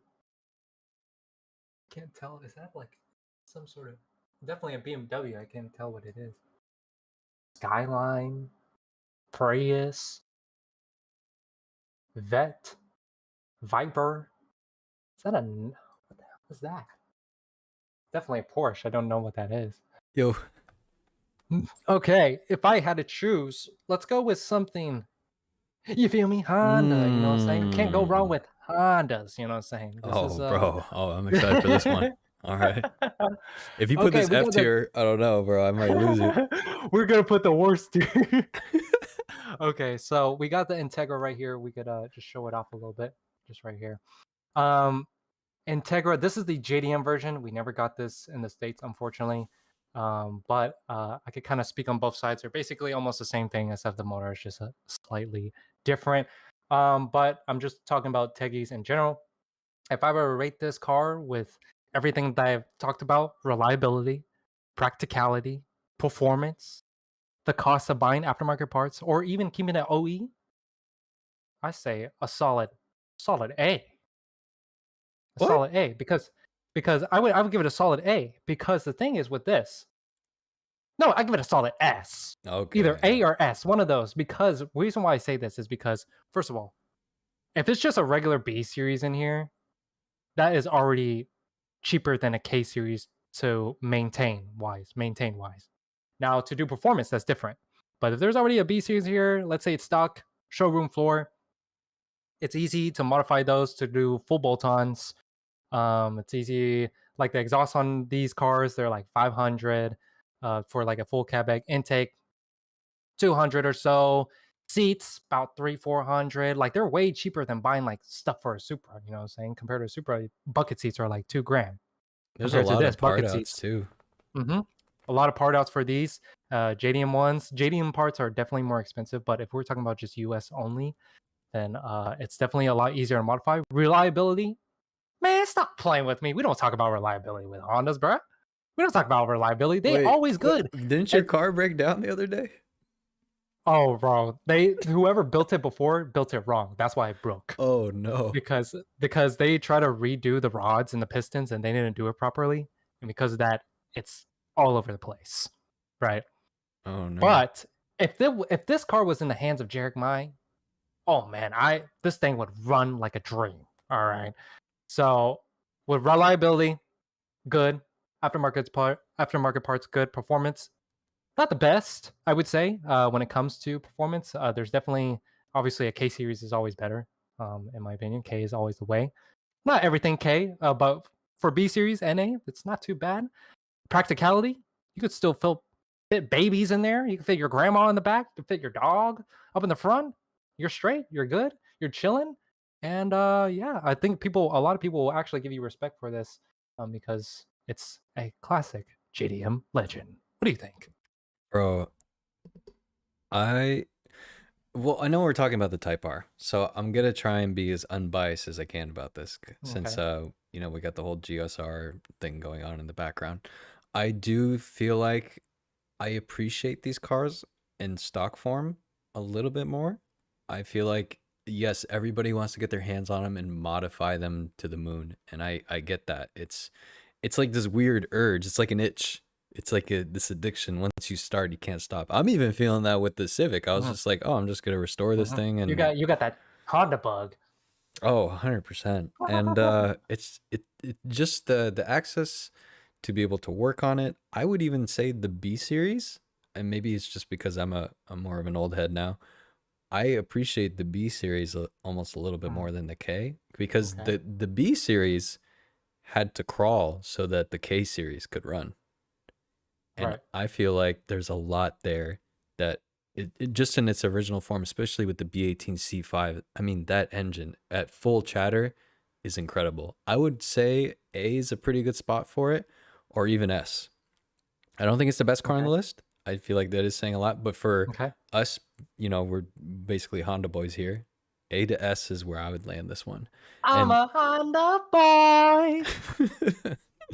and it's Yeah. crazy what people say in the chat. There's a lot of people they want to see S14, E46, WRX. So I don't know if any of those are gonna be on the list, unfortunately, for these guys on here. Mhm. But for this Okay. one right now, the Type R, I feel like A to S is a good Mhm. spot for it. I would meet you in the middle. A, solid A. Now, before we keep continuing, let me see your chat on your side. What are they mainly into? Are they mainly into Euro, JDM, muscle? Are they Honda fans, VW fans? It's Nissan interesting. fans. There's a pretty good eclectic thing on here. I mean, there's a lot of JDM. I see some Euro, but no, I like keeping on the topic with JDM because I mean, Mhm. obviously both of us are into that, so I feel like it's easier to talk about for sure. I mean, with the supercars, low key, I might be a little bit just like shooting in the dark there, whereas I feel like Right. I have like raw experience that I could share with you on a lot of these other cars. Right. Okay. And people saying Honda, BMW, Nissan, Toyota. Okay. Is there E92? Somebody's saying E92. Maybe. Yeah, there's so many, bro. I don't know. There's so many. I'm kind of getting like tunnel vision. I know. Oh, what about the CRX? The second gen Oh, CRX? right here. Okay. Oh, bro, that thing is sick. All right, so Jarek, maybe I don't think about the picture does it justice, but yeah. oh no, I mean any of the CRX. So way back in high school, like when I was fresh out of high school, I bought a first gen CRX SI. It was white and it had the little Mhm. pinstripe, the red pinstripe that went around it, and it had a hole in the sunroof and it didn't Oh. run. I bought it Oh. for $700 with a Uh-huh. tarp on top of it, and I was able to source this stuff from the junkyard. It literally impossible to find parts for these now, and even the fenders on the first gens, they're made out of like I'm pretty sure it's like fiberglass or something. They're very notorious to crack. The second gen they resolved that and it made a lot more sense, but I will always think of these as being one of the most fun cars you can drive. I drove Mhm. mine daily. I don't think it's a good daily, if I'm being honest with you. Okay. Maybe it's because of the torsion beam suspension. Maybe they resolved Mhm. that a little bit with the double wishbone and the second generation Okay. CRX. But the lightweight, raw feeling, and it's just so light, man. It's unbelievable how light the car feels on its feet all the time. And there's a guy that's famous in the rallycross scene around here. I think he stopped racing a couple of years ago, but he used to race a CRX and he'd win every single time. Wasn't even close, bro. It was fully gutted. It had a swap, and nothing could beat it. Even full blown STI rally cars, they couldn't keep up with the little CRX. Man, it's pretty crazy. I think for the fact that they're unfortunately prone to rust, pretty common Mhm. issues on the hatches. The water that trickles down from there sometimes doesn't make it all of its way down to where it should be on the ground, and it gets stuck in the trunk. And I actually had that issue myself, so they have a tendency to rust if you don't keep an eye on it. I would put it at B tier. I Okay. think that they're just so rare now, and to find a clean one, you're gonna pay a Mhm. small fortune. But would I say it's worth it if you're really into the CRX? Oh, 100%. I think it's worth Mhm. every single penny. Right. What are you thinking? Okay. I think yeah, I would say a solid B or C. I'm in between that, and the reason why I say that is because, like you said before, most of these cars are either really kept really well or really clapped and rusted out. That's what they're just prone to do. And like I said, when it comes to the reliability, I'm not too sure about these. But they're definitely fun to drive. They're definitely enjoyable for sure. I've seen a lot of swaps with all kinds, a plethora of swaps with mainly just Hondas. With this chassis, I I'm kind of in between these two. These just because of not because the parts are not there, but just because the reliability of just some things that are discontinued. I mean, this car is not even made anymore. You know what I'm saying? It's either one to get parts, either one, you need to get it imported, two, you'd be lucky on eBay, or I mean, there's just only so much there's only so much you could do with it when it comes to that aspect, unless obviously you could do more to any car, but that comes to money, right? So obviously if you have more capital, you can obviously do more things. That goes with any car, right? The more capital you have, you could do with anything you want with any car, right? But when it comes to this, I feel like it would just yeah, a swap would be not too bad if you want to put a B series, K series. That's not what I'm saying, but I feel like it's just not the best chassis, in my opinion, to kind of modify, especially how the rust is. I'm not really a rust kind of guy, so that's why I'm a little bit more in between that. But that's just my 2 cents. Not saying it's the worst car. Not saying it's bad. It's still pretty good, but I don't think it's the best. Yeah, I'm very curious to see what people say in the chat. I see somebody saying, "See, Scotty Kilmer's a Honda boy." uh, somebody wants a Mitsubishi Montero. I don't think this could be on here, my boy. Saw a CRX a week ago while driving home. It was slammed, huge wing. That's another thing. I don't know. A lot of people like to rice these ones out, at least around here. Yeah. It's very rare you see a simple and clean CRX. There's always something bizarre done to it, or like it looks like it's just been in 2002 Import Tuner magazine. You know what I mean? Right. So there's a lot of different things that could go. What do you want to do? You want to keep it at C? You want to keep it at keep B? it a solid C. Okay, well, I we would can keep say. it C. We could always switch it around too. Okay. All right, let's scroll a little bit down. Let's see. Let's do a little bit more fanboy. We either got like a X Mark IV and a Oh, bro, you got the R33 Fiat Skyline. Multipla. You got the Pontiac Aztec. I mean, those are. Hold up. Let me get this out of the way. I gotta get this out of the way. Wait, I just saw it. Where did it go? Just saw it. What are you looking for? Oh my boy! Oh, I was looking for this, bro. You doing me bro. dirty in that thumbnail, bro. I was dying. I was like, you saw the thumbnail. I was like, what? What's a little bit of a little saucy? I was like, oh wait, hold on. And then you saw the organization that I put it in. That was hella funny though. That was a great thumbnail. Okay, so I would say when it comes to Prius, modification wise, it sucks. But reliability, and if you're just an old man, old fart kind of guy, I would say solid B or A. Because if you minus the aspect of modifying, yeah, this would be all the way down here. Modifying it sucks. But if you're thinking about reliability, it ranges right here because they're pretty good for the most part. I never have seen any problems with Priuses. Maybe, okay, the older Priuses, their batteries weren't the best from what I've heard.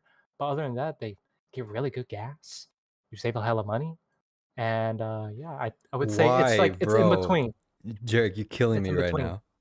It's in between right now. You know what I'm saying? You gotta be trolling me right now. No, not trolling. I think it's the best when it comes to if you're just an old fart that doesn't like to modify. Look at what you're putting it next to. You're putting it next to an LFA, bro. You know what I'm saying? This is not even the good-looking one. If you're an old fart, you don't like to modify, you have no taste, this is the best for you. Reliability, that's it. But if you like to modify and you're a car guy, this would be on the bottom. What do you guys think, chat? Chat, what do you guys think? Okay, from a practical standpoint, yes. Would I ever own one? I don't even think in a million years. I don't. But the thing is, my dad has one. So then, I don't know. This has got me really torn, man. And I can't put it at B, bro. I just don't think I can make that happen. Okay. So okay. So what are we trying to do? Are we trying to do like aftermarket wise, or are we just trying to do reliability wise? Who's saying? Because there's only one way it could go with this. Why are they saying S tier in the chat, Kenji? What? Why are you putting S tier? Oh my god! No, I ain't gonna cap. I don't know if you've seen the 2023 or 20. I don't know if it's 2023 or 2024. The new Priuses, they look really good. Really good. And I know that sounds crazy, but you should see a modified Prius on the new 2023 or 2024. God. They put bags, they put 3P wheels on that BD, they put BBSs on that thing. It was actually clean. Like I would actually daily drive one like that. Those are super clean. Hold on.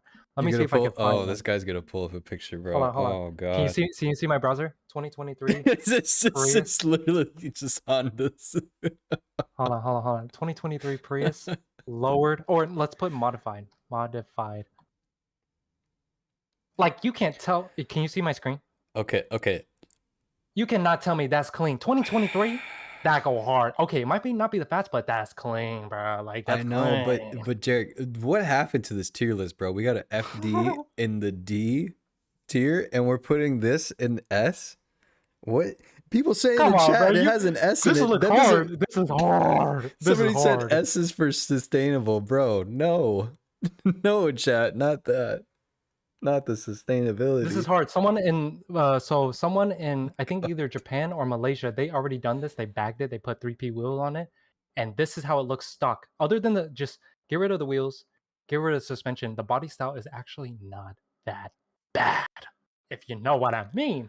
But when it comes to modification aspect of like going faster or, you know, that obviously sucks. But for looks wise, if you're just a stance guy and if you like reliability and you like 60 miles per gallon, do you realize that gas is now $5-6 for premium? Who wants to pay for that?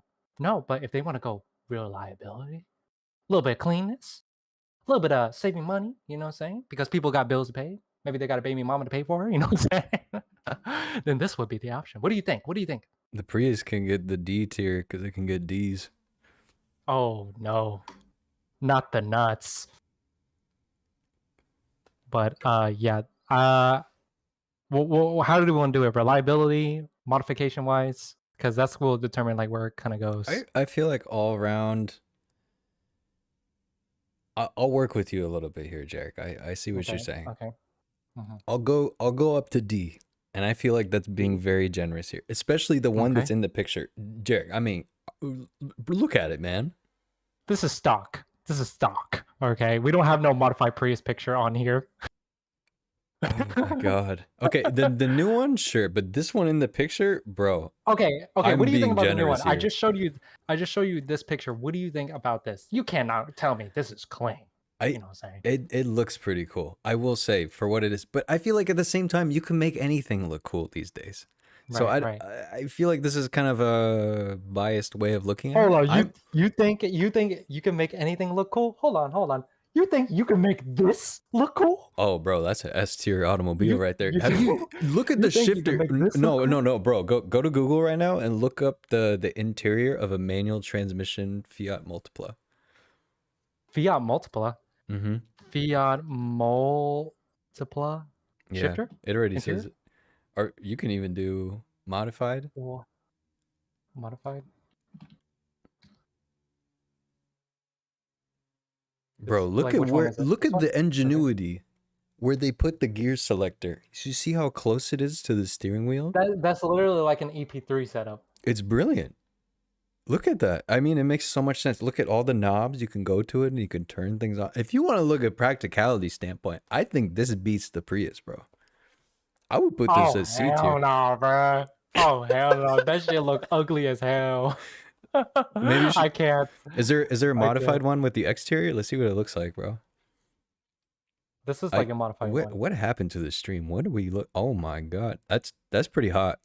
I'm not gonna lie. Oh no. I would track. I'd rather pick over the Prius. Come on, okay, chat. What do you guys think? This? Or let's go back. They're saying S tier. Let's go. And the Prius. Like, I don't know. I'm a Prius kind of guy, I guess you could say. They're really rooting for the E92. Maybe we can do that one next. But Okay. bro. Where should we put this then? Oh. I would say put it with the Prius. If you want to. I mean, it's cool if you put it S tier. That's fine with me. But I don't think you feel the same way. So I want to make sure. Oh, I don't know. I think same thing with the Prius. I feel like. All right. That's good. Okay. We're putting the Fiat Multipla in the Prius next to the FD. What is going on, bro? The doo for them Doritos. We're getting canceled for sure. Where's this E92? That I see the E92 M3 right in the middle. Where? It's bright orange, a little to your right. 2 cars over. Bright orange. Oh, right here. Okay. I'm getting tunnel vision again. Okay. You want me to start with this one or you want to? Yeah, you go ahead. Okay. One of the best engines from BMW, naturally aspirated V8. I would say chassis-wise, looks-wise, this is a very beautiful car. I actually wanted one of these a while back. It's just the only thing is with some of these BMWs, you automatically get put into the stereotype. And I think that was the biggest thing that kind of turned me off to them. Performance-wise, amazing. I would even say I might even like the sedans a little bit more. Just from my experience with the E36. I've owned the coupe, the sedan, and now I have the convertible. The Vert's very fun. But from a practical standpoint, I really like the sedan. E92 M3, I would probably put it around like B. I might be tipping A if a well sorted out one. And especially on the track, I mean, that's something that's just like a plug and play solution. You get some good tires on it and you're going to have so much fun. That's a really dynamic and well-suited driver's car. Okay. I would say when it comes to BMW, don't get me wrong, love BMWs. Love the M3, the way how it sounds.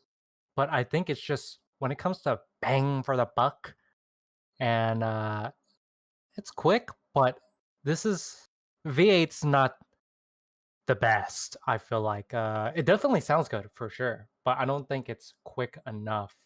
I've seen them race against like Supras, Vets, and definitely I don't. They definitely could beat them, depending on which one is more modified than the other. But I don't think when it comes to performance, it definitely performs well, but I don't think it's the best performing V8. So I think I would have to get solid C. Okay. I I guess I could see that perspective on the C. Mhm. I'm very curious to see what people in the chat say. I see A tier.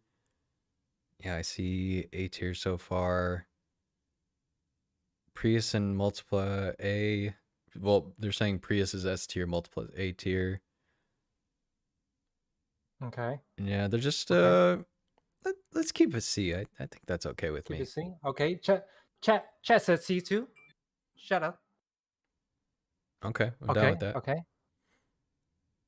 All right. So let's see. Let's go a little bit more. Uh,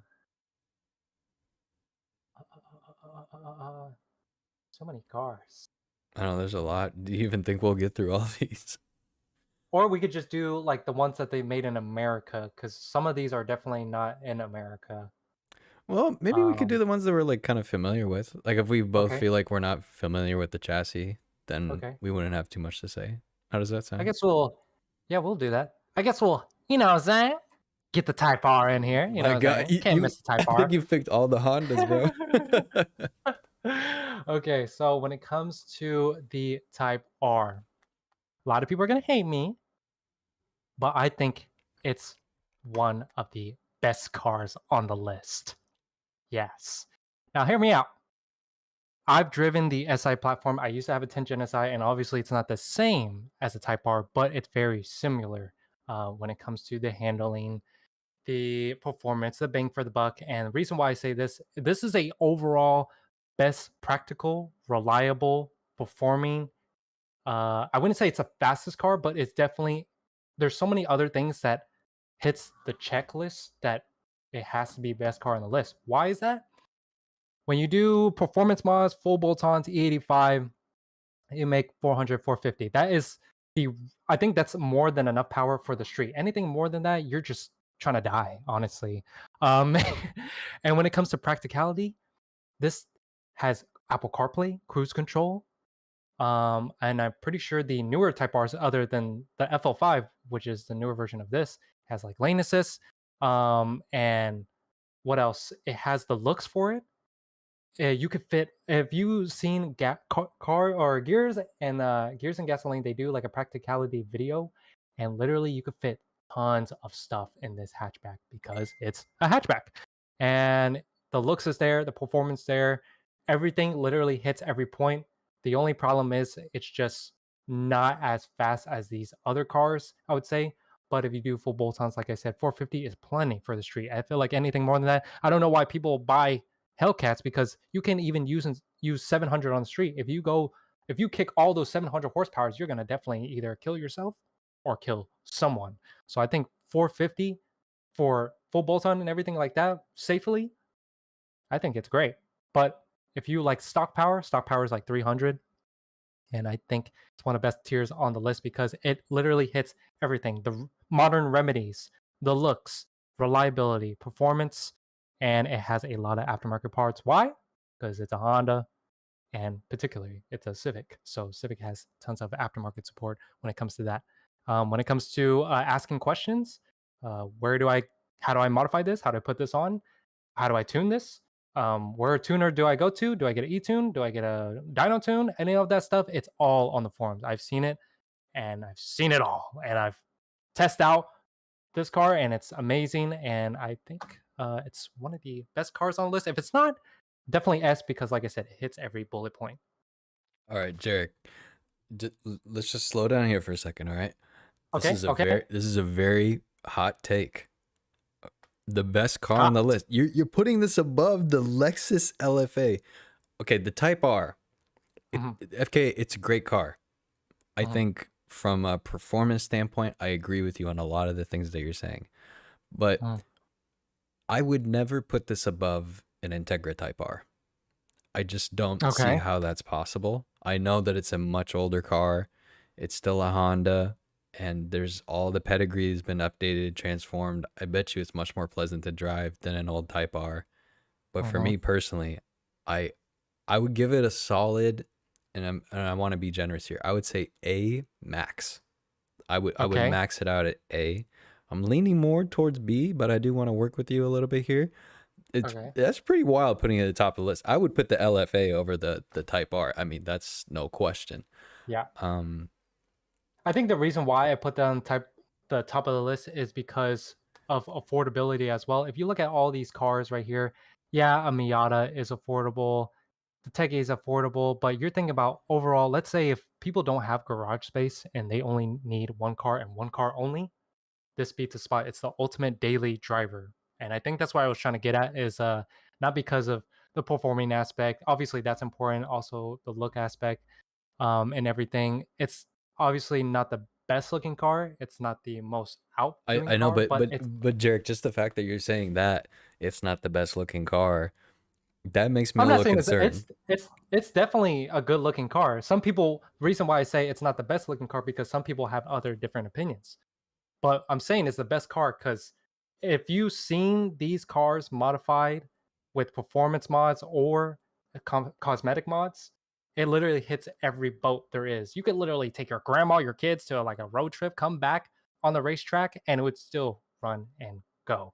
It has all these tech features that you could have as a modern car, and it's more. This car is more of a nice single daily car. If you have multiple cars, then that this car wouldn't make sense. But if you are sticking to one daily and you want to have a sports car and a daily, and it fits all the remedies of going to grocery shopping, picking up your kids, having that fun aspect of that gearbox, you know what I'm saying?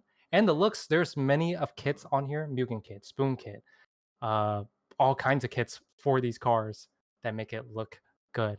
And that's where I gotta be. But we could either let chat decide or we can be in the middle and just try to put it like A or somewhere around there. People kind of going buck wild in the in opinions on it. I Okay. would say you want to just keep it at A for now. Jarek, I Okay. mean, We can keep it at A. you're my guy. You know, I got love for you, but man, I don't know if I could put that one at the top of the list. I mean, Okay. so I think leveled with the Type R, we keep the Type R's where they're at. I would be okay with that. But okay, let's take a little pause though on the JDM cars. I want to do mix it up a little bit. Let's do the Dodge Okay. Challenger. Dodge Challenger, oh, right here. Oh, wait, no, that's not Dodge Challenger. There's It looked like a red scat at the oh, bottom. right That here. might be It a looks like demon a actually. demon, looks like. Okay. You know, I felt a certain way about these because I've seen so many of these at the auctions. I think the amount of these getting stolen is outrageous. If you buy Mm-hmm. one of these, you're basically just putting a target on your back. They get stolen so often. But I almost had like a transformative experience in one of these where there was just something that tickled the back of my brain when I heard that supercharged V8 just fire up. It brings like this primordial feeling of just like this raw muscle car coolness that is just really hard and unmatched to beat. I know that the scene is very polluted with just so many takeovers and people destroying them, stealing them and stuff. But if you take the car at face value for what it is, I would put this up at like A or S tier for myself personally. I think they're very powerful. I don't think it's made to go on the track. It's more something that is a little more just like for a streetable, like a status symbol of just being like, I could run you in something like this. You have to kind of Okay. take where it's at. I would say that A to B is probably gonna where I would put this, but I do feel like I got a new appreciation for Mopar, and it's really sad what's happening to them because they're just slowly dying off the face of the earth because they just all get Right. completely destroyed. I see them destroyed all the time, bro. Okay. I would say when it comes to can't tell if this is a demon, red eye, whatever. But let's just say if it's just the regular, let's say if it's like just a Hellcat or something. It's probably not a Hellcat, but we'll just say. Um, I would say around C or D. Love Mopar stuff, but I don't know. I think it's just not hitting where like the B and A is at because I don't know. They're already fast already. You can't really do much with them. There's no really wrenching aspect when it comes to that. And some people like that. And I don't mind them. Some people like out of box. This is definitely an out of box car. You could get it out of the box. It has all the power it needs, has the looks for it. You don't really have to do much to this car. But I don't know. I see a lot of, as you said, a lot of takeovers with this car, mainly for the V6 when it comes to these, like V6 or the 392s. When it comes to takeovers, I rarely see Hellcats in takeovers unless if I'm watching the wrong videos, but sometimes there is. But I do agree with you. I feel like a lot of these cars get stolen because I ain't gonna lie. I think a lot of people that drive Mopar are, I feel like, a certain ethnicity. I'm not trying to be racist or anything, but it's true. If you look up those takeover videos, most people that drive these Challengers are in a certain ethnicity, right? And because of that, I think that's why they get stolen a lot because a lot of people that go to takeovers, first of all, they're probably from the hood, most likely. And that's probably why these cars get stolen or they're so sought after because people want to get their hands on the 700 horsepower, 800 horsepower. Get that V8 muscle rolling, you know what I'm saying? But that's what I would say. It's not a bad car. I don't say it's the best car, but definitely it's a good car out of the box. I think when it comes to money aspect, it's definitely not worth the money in my aspect compared to all these cars. That's why I also put it at the C or D. You want to meet me in the middle of B? B? Oh, I don't know. I mean, we could try. We just put it here. Hold on, wait. I think I'm on the wrong tab. Oh, yeah, you're Yeah, all we good. could we could put it. We could put it at B. All right, I think I'll be good with that. I see people saying in the chat C, A, low A, B tier. No other car can really replicate its appeal. That's the thing is there's just something about these Challengers and Chargers. There's not really anything else that can replicate it. And it's funny, like my family overseas, they love Mopar. They love the idea of getting like a Scat Pack, Hellcat, whatever it is. Even if it was just the 392 or whatever. I mean, they're they're fun in their own way. Especially if you can find one in a manual, I feel like it would be extremely fun to drive. Anything rear wheel drive with that much power is a little bit dangerous, but definitely a lot of fun for sure. Oh yeah, for sure. Yeah. So, what are you thinking for the next one, bro? Okay. Let me switch the tabs. Okay. Let's see.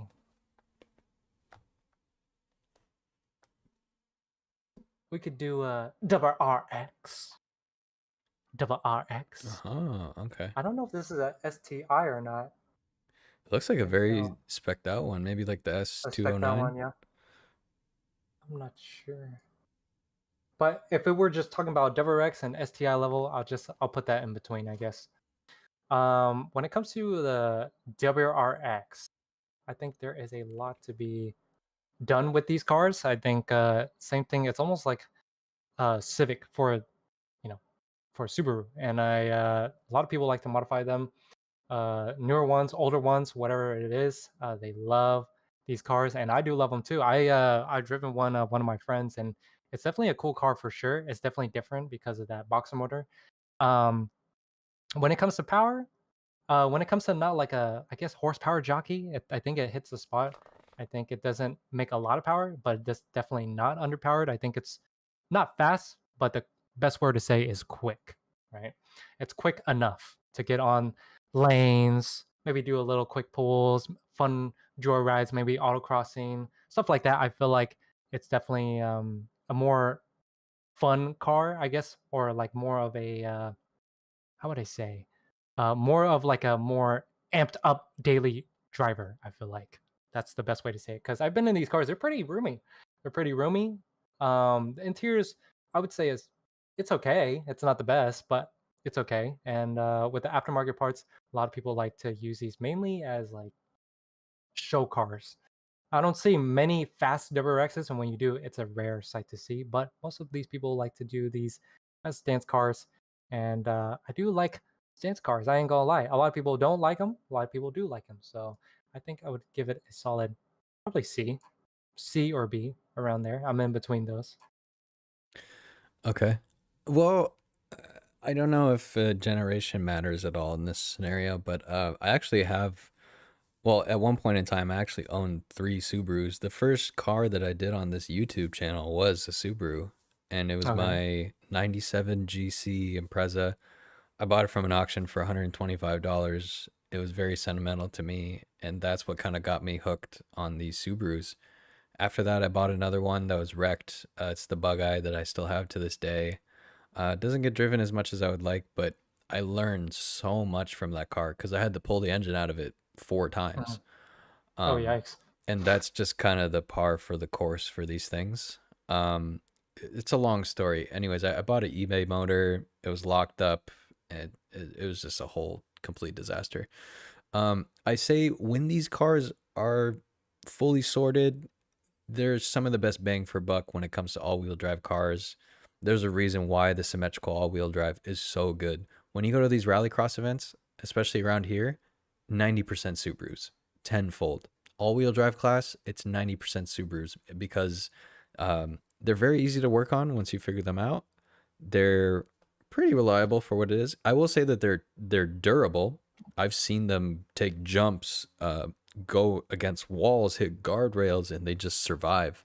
Because a lot of the intricacies on the bottom, like the lower control arms, for example, are just made out of steel. It's very easy to replace, and usually the frames they're pretty sturdy for what it is. They do tend to rust because people like to take them out in the winters and stuff. But I think for the WRX and the STI alone, I would put it up as a solid B, even though it's given me so much headache over the years, and I've learned a lot, Mhm. and I've had to pull the engine out of all the Subarus I've owned at one point in Right. time. They're just still really fun, and the rumble is unmatched. Every time I get in a Yeah. Subaru, I'm just like, oh, dude, this is gonna be awesome. So Oh yeah. No one can replicate it. yeah, and there's other models like the Legacy Spec V that I have, the SVX, very interesting. The Subaru Brat. Mhm. There's a lot of really just neat things that came out from Subaru. They were really pushing the envelope and being pretty odd, but nowadays they've kind of found their lane. And now that the STI is going extinct because they're not going to produce the gasoline powered ones anymore, it makes them that much more valuable. So even I would even teeter on the point of A, but I would think like B would be a pretty good spot for me. I still think Okay. that even what we got in C is kind of wild right now. In the FD, I still need to kind of get over the trauma of that, but we'll push past Okay. it. All right. Yeah, I would say we could put it at a solid V. I think I'll agree with that. Okay, that sounds good, bro. Okay. Let me scroll down here. Man, it's like we didn't even make a dent. There's so many I know. cars. Holy shit. We could try to kind of, I don't know how you want to like separate them. We could separate some of these cars so that way uh we won't try to extend this too long. Yeah, no worries But we there. could try to separate this a little bit so that way we could kind of choose what we want on this list. Because I think by the time I think this whole list is meant for all these cars to fill up every single row, right? Right. No, I mean I'm looking right now, and people are mentioning like the Subaru Baja, a very odd but amazing car. Honestly, I know that they're Oh, the one that looks like a truck. yeah, like they're Yeah, yeah, yeah. pretty. I know what you're talking about. People are pretty opinionated on that. Um, how about we do? Hmm. Let me see here. There's actually a lot of really cool cars on this list. How about the Focus RS? Is it The this one? to the right. Oh, Yeah. oh, RS. I thought you said ST. I was tripping for a second. Oh, no worries there. Okay. Focus RS. So I've actually had the pleasure of riding along in a Focus ST. So it wasn't the RS, but you see these at the autocross events that we go to all the time. There's two guys, they have both blue ones, and they lay down some of the fastest lap times in these. And there's this one guy, he makes his tripod all the time. It's just on three wheels. The whole back end's just cocked over, and he's just driving it at its absolute limit. And the crazy thing is it's just so planted and so composed. And I actually looked at one of these that was a biohazard at the auction, and I made a video on it. And the roof was caved in, and water was collecting in the interior, and it still went for stupid money. It was like silly money. And I think these engines, they had issues with head gasket failure prematurely. I'm not sure if this is the Oh, really? generation. A head gasket failure? Yeah, I don't know if it was these ones or another one, but I believe some of the RSs, they had some mechanical issues. So with that, I would say if you can find a really well sorted one, I think it's a brilliant car. But for me, I would probably put this at C. See. Okay. See. Let's see. I've honestly never had any experience with any Peace Focus out, in Stall general, let Studios. alone an RS, so can't really know where to put this. I sat in an ST, but I never was able to drive one or experience it before. So I have no much saying on this, so I could give it a solid C as well. Okay, that's fair with me. I'm just curious what people are saying in the chat. Yeah, people are saying B. Does a Baja come with a flat six? I don't. Maybe it did. I don't know. Let's just keep it at C. I think that sounds good with me. What does your chat say? Okay. I think my chat is just watching right now. Chat, what do you guys think? I'm gonna Okay. close the blinds real quick. One sec.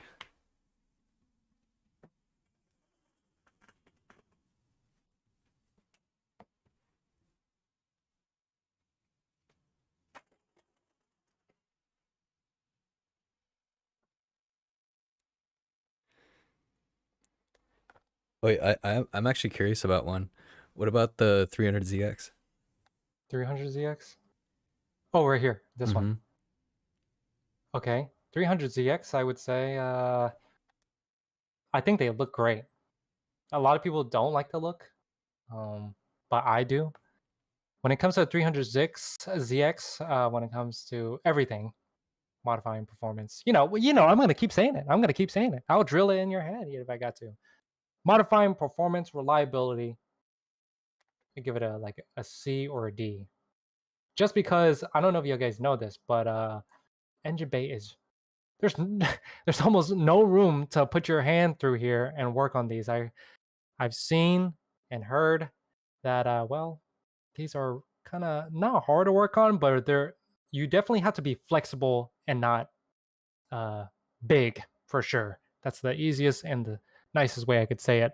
And you definitely, this is not a beginner car. If you have problems with this, you definitely need to be at least intermediate to learn and work on these cars, because they are not user friendly, I feel like, compared to these other cars on the list. So I give it a solid C or D. C or D. That's what I think. No, I feel you there. You know what's funny is one of my good friends in high school, Aaron, he had one of these. And one time he kind of played a prank on me where he didn't have the sliders like fully bolted down in the seat. So he had like this 5-point racing harness seats, and it was like 800 horsepower Z. It just was absolutely insane. And in the rain, you could get zero traction all the way through fifth. And essentially what happened is we were on the highway and he was doing a pull and he didn't tell me about the seat. And I still remember to this day me just getting launched to the back of the car and me just been petrified. And he was laughing so hard, bro. So I always just thinking about that when I think of the 300ZX. It's interesting because the 300ZX is like a touring car. I feel like a lot of people, they thought it was more of like a full-blown sports car, but I believe this was more catered towards something you take on long distance cruises, and the interior kind of makes a lot of sense there. I think it's one of the most Mhm. beautiful interiors that Nissan made from just like an ergonomic standpoint. And my dad's friend had a twin turbo Z. It was charcoal gray, so it's gray on gray, and this was way back in the 90s. And you know, this was like a new car, and just taking that thing everywhere was just such a cool experience as me being a kid. So I think I'll always remember that fondly. And I think that the 300ZX, to me personally, I would put it around maybe B to C. Okay. It's I could not do C. okay. We could keep it at C. Okay, we could see. Yeah, okay. And Jarek, you know, I was just gonna say too, we just hit the 2 hour mark, and Oh yeah. I know that, like, don't get me wrong, this has been really fun, and I do Right. want to just be considerate of your time because I know you're on Central Time, so it's like 10 o'clock over there. So I was even gonna propose too, if you're feeling a little bit tired, what we could even do is we can kind of parcel this out and make it more of like maybe a series. Like, who knows, maybe we can even get back on this like tomorrow and keep continuing, or would you much rather we uh troop through this and get it all done? I think we could try to. I feel like we should get majority of it, like get a majority of the cars that we know that are uh is more, I guess, relatable to everyone. Because if we put a Lamborghini on here, I mean, we could, but like I feel like we should get more of the cars that we've seen and everyone sees on a daily basis, or seen on at least on the internet. Get those out of the way, and then we can end this off, and then we can always do another video of there's other tier lists than just this, so we could always do a different tier list, but it's up to you. I'm willing to pull through this and finish this off, or like I said, we could or like you said, we could always finish this another time. I don't know how much time on your side that you have as well, but I did schedule out this whole day, so we have plenty of time Yeah, bro. I for. mean, we could keep going. I'm always down with Okay. that. I just wasn't sure if I don't know, you need to get up early or anything like that. I even Oh see no, you're people in good. chat having to sign off too because it's just Right. we're getting into the late hours of the day. Yeah. So Okay. No worries. I think we, since if chat is leaving off a little bit, then I think we should start trying to do like the commons ones, like the 70, the newer Miata, um, GTR. We could do a couple of supercars like the Urus, the Eclipse, all those cars, and then we could dial it. We could choose to kind of, I guess, be in that realm. We could just do another 10 more cars, I would say. And then, like I said, we could do another video on hopping back on the same list, or like I said, the tier maker site, they have plenty of other cars that are more mm, niche down. So if it was just only Honda niche, only Nissan, they have those lists oh no, Derek, if you I want to do definitely that. think that we should keep the ball rolling on just like these in general. And Okay. I'm super down just to see as far as we can go with the ones that we have here. Was there one that you were looking at? We don't have anything in E and F. I feel like maybe we need Okay. to fill up those So maybe we gaps. could fill up the gaps. Okay. Let's see. Like, what's a F tier car for you? F tier car. I see one that might be a good contender, but I'm not gonna say anything. Uh, this one. This is definitely F tier or even the worst. Reason why I say this, well, there's not much to say. There's all it's not checking all the boxes. It looks hideous in my opinion. Some people think it's great, which hey, by all means, if it floats their boat. But Pontiac went out of business for a reason. So we are gonna put the Pontiac SUV. I don't even know what the last name is for this, so The we'll put this Aztec. on the worst on the list. Oh, is it Aztec? Is that what it's called? No, but Jarek, I mean, when it comes to pop culture, this might be Mhm. the best car on the list. But as an actual Oh, car is it? itself, it's the worst car on the list. Okay. So this is we can at least bump it up a little bit. I mean, Walter White. Like, did you watch Breaking Bad at all? Mm-mm, mm-mm. Oh, what, Never. bro? You gotta watch Breaking Bad. I mean, that's a great show. Wait, Um, is that what the car's called? Aztec? Pontiac Aztec. Mm-hmm. Aztec or Ass Tech? This guy. I don't know. You might have to check that one. It might be extra cheeks, but I would say that I would say it's so bad that it's below F. It probably will be the worst car on Okay. the list, but I do want to be a Mhm. little optimistic just in case there's Okay. something that's just like Okay. I mean I would put the Prius as the worst one on the list, but you might kill me, so I don't want Oh to do that. no, that's Come on, let's go back to here. Yeah, that's hard. That's hard. I That's know. hard. But okay, okay. Now you choose. You choose. We gotta get you a Prius for the channel. You know what I'm We'll see saying? what We people got. say in the I'm about to comments. blow up with some content. The only guy on the internet that's modifying a Prius. I don't know. That might be kind of hard. Okay, what do you think of any of these? Just kind of Ooh, direct me where I'm let's at. do Evo 8. Second. Yep, right there. Right on Okay, the money. okay. Let me scroll this up. You know, this car has fallen to the fate of the FD where Hmm. they're just outrageously expensive. But the Ford Right. G63, one of Hmm. the greatest four cylinders ever made, especially the earlier model ones. I mean, there's a reason why they put it in so many generations of Mitsubishi cars. It's just that good. And I've seen these with turbos bigger than the engine itself and Right. making insane power. And I don't know so much about the transmissions. I'm not sure if these came with the 5 speed or the 6 speed transmissions, Uh, or maybe some of five. them. I think it's 5 speed on this one. They didn't really start coming out 6 speed until like later on. I don't think because I remember even I had a friend. He has like a Evo 10 and his was like a 5 speed. So I think it I was could the be wrong about MR. that. But oh, was it? Maybe the MR had the 6 speed, but bro, it. Mhm. I mean, this is I wanna say S, but maybe A. Okay. A's a good spot for it for me. Okay. When it comes to the field of Mitsubishi, really haven't really dipped my toes in here for this one. So I've known obviously the notorious 4G 63 can't go wrong. Sounds good. When it comes to parts, definitely on a S2000 level. When it comes to parts, because yeah, they're definitely not cheap for modifying wise, but maintaining wise, I don't think they're too bad. Uh, and I would say, oh wait, what was your listing? It was A, right? Yeah, I was going A on this one. A. I would give it a solid B because I feel like when you give it a solid B and you compare these other cars, the WRX or SEI, either way. I guess I will just say WRX because it's a WRX. You got the Challenger, the Evo, the 350. Now you're gonna start to see that all these align and they are solid B cars. I'm not saying B is B's for, if you know what I mean. But B, I think it's a solid rating. It's not the worst, it's not the best. And that's why these cars are also on the list. So if you compare all these, I think it's a solid choice for B. But we can also put A, depending on how you want it, or chat wants it as well. Um, but that's how I think of it. But like I said, I'm more open to it because I do have a friend that owns a newer version of the Evo, but that's obviously different. But I'm willing to negotiate here.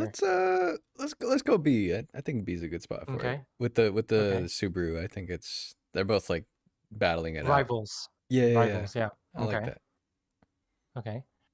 Now let's go down here. It's JDM legend, of course, the notorious. Oh wait, what? Mark Four. I mean, Mark Four Supra. Everyone loves this car. Everyone that sees one of these, they go, "Hey, is that a Supra?" Or "Is that a Supra dog?" Like stuff like that. There's always the saying of this notorious piece right here. It looks good. It performs well. I wouldn't say it's on the higher tier list, but I would say it would be a solid A or B. And why is that? Well, looks good, it performs well, but why is it not a little bit higher or a little bit lower? Well, uh, I've driven my friend's Supra and it's amazing. It's really driver oriented. I like the cockpit of it, everything, like how everything is more towards you. And the looks just can't beat it. The name behind it, literally, if you drive one of these, you will break necks left and right. People will always try to get your attention if you're at a gas station. Um, and these are great, but I don't think when it comes to affordability now, it's outrageously hard to get. Even just a regular inline six without the turbo, they're still expensive. The base model ones are literally like 60 grand to buy one of these. If you get an import, maybe you could get it cheaper for like 40, 45 grand if you get an import, like a right hand drive one for that's non-turbo. If you get a turbo one for sure, right or left hand drive in the US, these easily go for 90 to 100K. And I think for the price of it, it would be in between this as well, just for the price. And because of the hype of TikTok, Instagram, YouTube, and the movies, this is definitely harder to obtain and to modify and all the above. You gotta have deep But yeah. pockets for sure. I think that Mhm, I don't know. For me personally, I feel like they've gotten very overrated for what it is. mhm. I Okay. think it's more of a grand touring car. I do Mhm, think the capabilities of them and the 2JZ on its own, if we're just talking about drivetrains alone, is mhm. probably one of the best marvels of mechanical engineering that came out of the 2000s. But given that fact, there's just a lot. Well, actually, what am I talking about? Not the 2000s, the late 90s, early 2000s. Um, I almost want to say C tier just for the fact that I feel like they're just so inflated on the price that I don't feel like you're getting much value out of the car as a Right. whole. But when looking at it from a perspective of what it is, a very iconic JDM car that everybody Mhm, is so recognizable that I'm willing to bump it up to somewhere either between B or A. I still think it's a very cool car. I just feel like kind of what you were saying, like people have kind of hyped up the JDM scene, and I really mhm. don't feel like it used to be like that before. And I don't know, maybe it's just kind of left a weird taste in my mouth because I feel like it should be Right. an obtainable car. Just like the AE86. I feel like that's a fun, Right. sub $8,000 car, but you see people asking double, triple of that, and that's kind of the demise of the Supra as well. Right. I would say I would agree with you on C. I would say give a solid C because, like I said, when it comes to price and availability, it's not the same how it used to be. It's not like 7, 8 years ago where you could cop these for a lot cheaper, but now because of everything that's happening nowadays with social media, it definitely is not worth it. Because with the super kind of money, you could definitely buy something like this Yeah. or like this and then soup it up, or like this and you could soup it up. Or with this kind of money, you could literally have the price of this. You could buy this newer one. You know what I'm saying? Yeah, it's just a So, matter of like if you want street cred or not.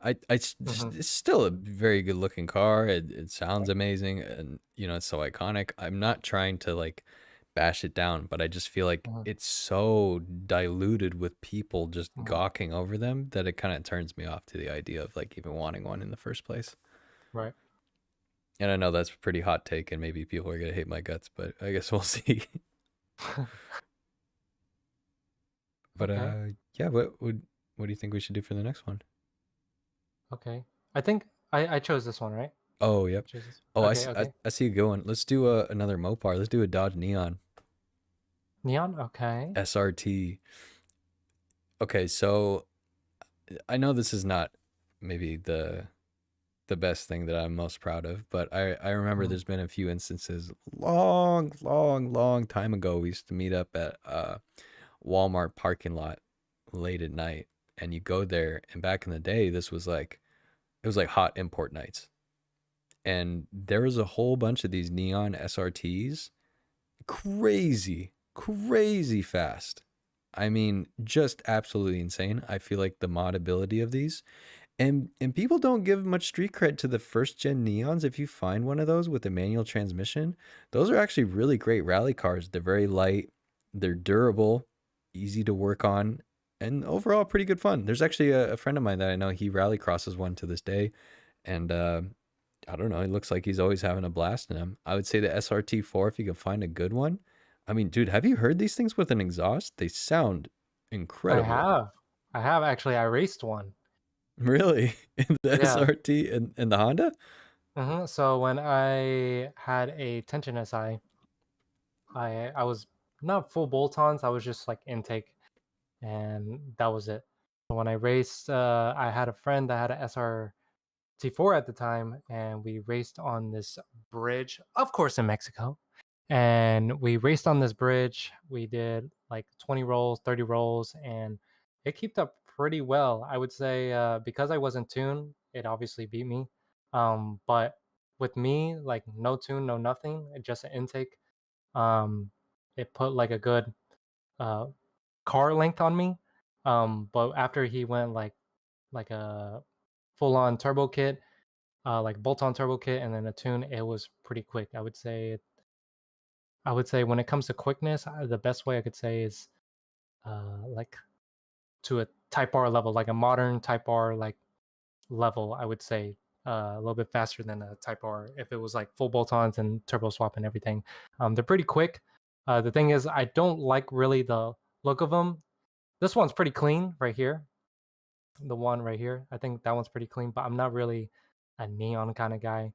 I would say it would kind of be in this list right here, A, B, or C, kind of in between these three rows right here, because you don't really see that much often. And I would say it's when it comes to pricing, I would say it's almost the same as an Evo, maybe just a little bit cheaper than an Evo, but almost relatively the same when it comes to pricing, performance, all that stuff. That's why I think it's around here. Yeah, I haven't actually looked at the pricing for a Neon in a really long time, but I Mhm. remember you could pick them up for cheap. Uh, Yeah. I mean, this was years ago, so I'm sure it's so inflated right now. So I mean, just the fact that you're comparing pricing with like an Evo and a Neon, I just think is pretty silly. But I just feel like also that's just kind of where the market's at right now, so I'm actually Mhm. not surprised by that at all. Market Um, is crazy. Absolutely crazy. I think C tier would be a pretty good spot for it. I feel pretty Okay. comfortable there. Or C or B. And really, I feel like it's kind of the sweetheart of the automotive scene. Not a lot of people go after the neon SRT, Right. but I feel like there's a lot of good stuff that you can get out of it. Minus the Mm. interiors. I mean, the interiors are pretty. Right. Eugh, that's a just Yeah, the interiors are okay. Not the best thing in the world, but it's not bad. yeah, it's not bad. Let's just keep it there for now. That sounds good with me. Okay. All right. Let's see. Um, if I am correct, is this like a GT3 or GT2? I'm not really in a Yeah, I'm not a big Porsche Porsche like guy. that, I but I let's see. mean, Let's try this one. It looks like a GT2 or something. Like I'm not really a Porsche guy, but I know a little bit. But maybe somebody in chat can clarify. But it looks like a GT2 RS by the wing. I think that's a wing. I'm kind of I squinting. can't tell. I don't know. It's like this picture is very pixelated, so Yeah, I'm not sure. Huh. Well, anyways, do you want me to start or do you want to? yeah. You go ahead. You go ahead. Okay, so I feel like this would be a up runner with the LFA. I feel like Porsche, they're very stubborn. I mean, it at the end of the day, just like what Jeremy Clarkson used to say, it's a jacked up Beetle. I do feel like there's a lot of innovation that is constantly gone through these cars through the stubbornness of Porsche just wanting to keep with this formula. And I feel like they've just nailed it. Absolute perfection when it comes to a car. I would probably say this is one of the best cars on the list so far, but I Okay. think just for me personally, I'm gonna put this S tier. It's beautiful, and the thing with a Porsche is you can drive it. Like it really feels like a driver's car. Every time I get Right. into a Porsche, especially the ones that I've seen at the auction, it always just feels right. I don't know how else to explain it. It just has this Right. very visceral feeling, especially with these GT series ones. I think that there's a lot to like there. They're very expensive, of course. This is like baller status. You know, you're definitely doing things when you own one of those. But I do feel like there's a lot from a performance standpoint that is really, really impressive with a car like that.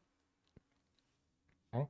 Yeah, I would agree the same way. I think when it comes to performance, like this is definitely a driver's car for sure. I've seen people rip it on the strip, rip it on the track. Like these cars are so like I've seen some in person and they look so good. Oh, And for really, you sure. don't really have to even do anything with them. They're kind of more like out the box kind of car, kind of like I would say with the Challenger. It's more of outbox, out of the box kind of car. It's like ready to go, plug and play. You know what I'm saying? You don't really have to do much to it or even touch it at all in order to enjoy it.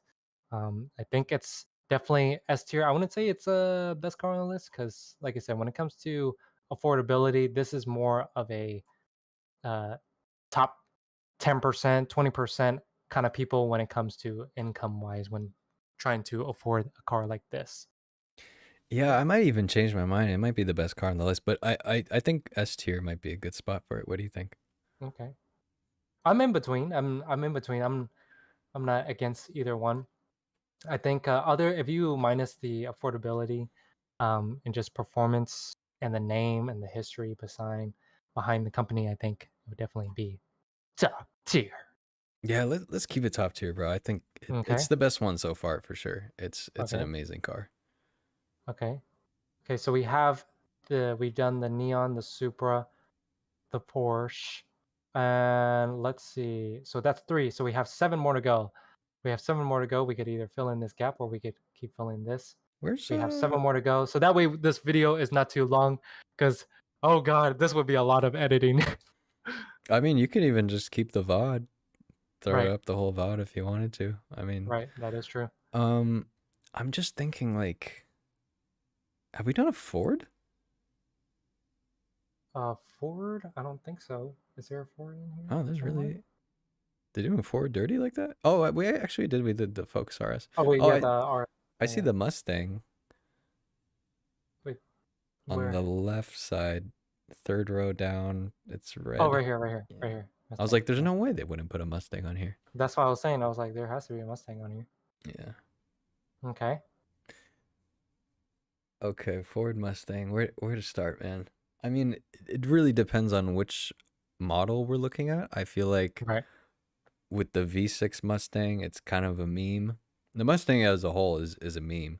But I will say I've had the pleasure of starting up and sitting in a GT 500, and I feel like that is an absolutely underrated car. Mm, For right. the value for money when that first came out, it's up there with like the Corvettes. Like Mm, you're kind of just getting it for the ostentatious burnouts, going fast, even if right. it feels like it's not the best build quality. It's still an amazing car, and I feel like Ford has definitely put a lot of time and effort into innovating with this. This Mm, generation, though, it was kind of like the middle child. I mm, feel like a lot of people like these ones, though, for sure. So I would put it at a solid. For me personally, I'll probably put it like a C or a B. I think that okay. you have to be a Mustang enthusiast to be Right. into it. And To I feel really like like this. Yeah. yeah, and just like the Challenger, people are gonna be very opinionated about it, but I see the appeal. I see that they get into crashes a lot and be hitting crowds and Right. stuff, which I don't know how I feel about that, but You know what they say, Mustang driver, no survivor. no, so But I yeah, I think that could be a good spot for it, just like pretty good middle ground. okay. I think it's the platform on this is so good. In my opinion, I think I had friends on this, whether it's an EcoBoost, the V6, the V8. I think overall, when it comes to this car, it's so versatile because it hits every group of affordability. So if you can't afford the V8, then you get the EcoBoost. If you have a little bit more money, you get the V6. Of course, a lot of enthusiasts will thrash on you if you don't get the V8, if you don't get the GT, or if you don't get a 350. Oh, why don't you get a 350? Why don't you get the GT 500? You know what I'm saying? There's always going to be hate around this no matter what because some people don't know how to drive these cars or some people don't even know how to modify these cars, believe it or not. So I would say a good middle ground would be C or B as well. I think more on the C side, but it's definitely shouldn't be uh I think it's like more of that, like I said, that middle ground of this car because there's so many things you could do with this drag.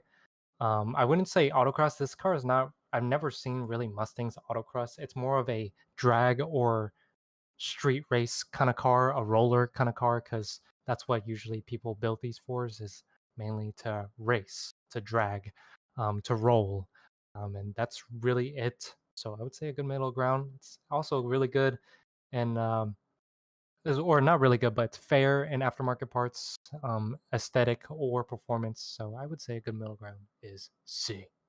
All right, bro. Let's keep it at C.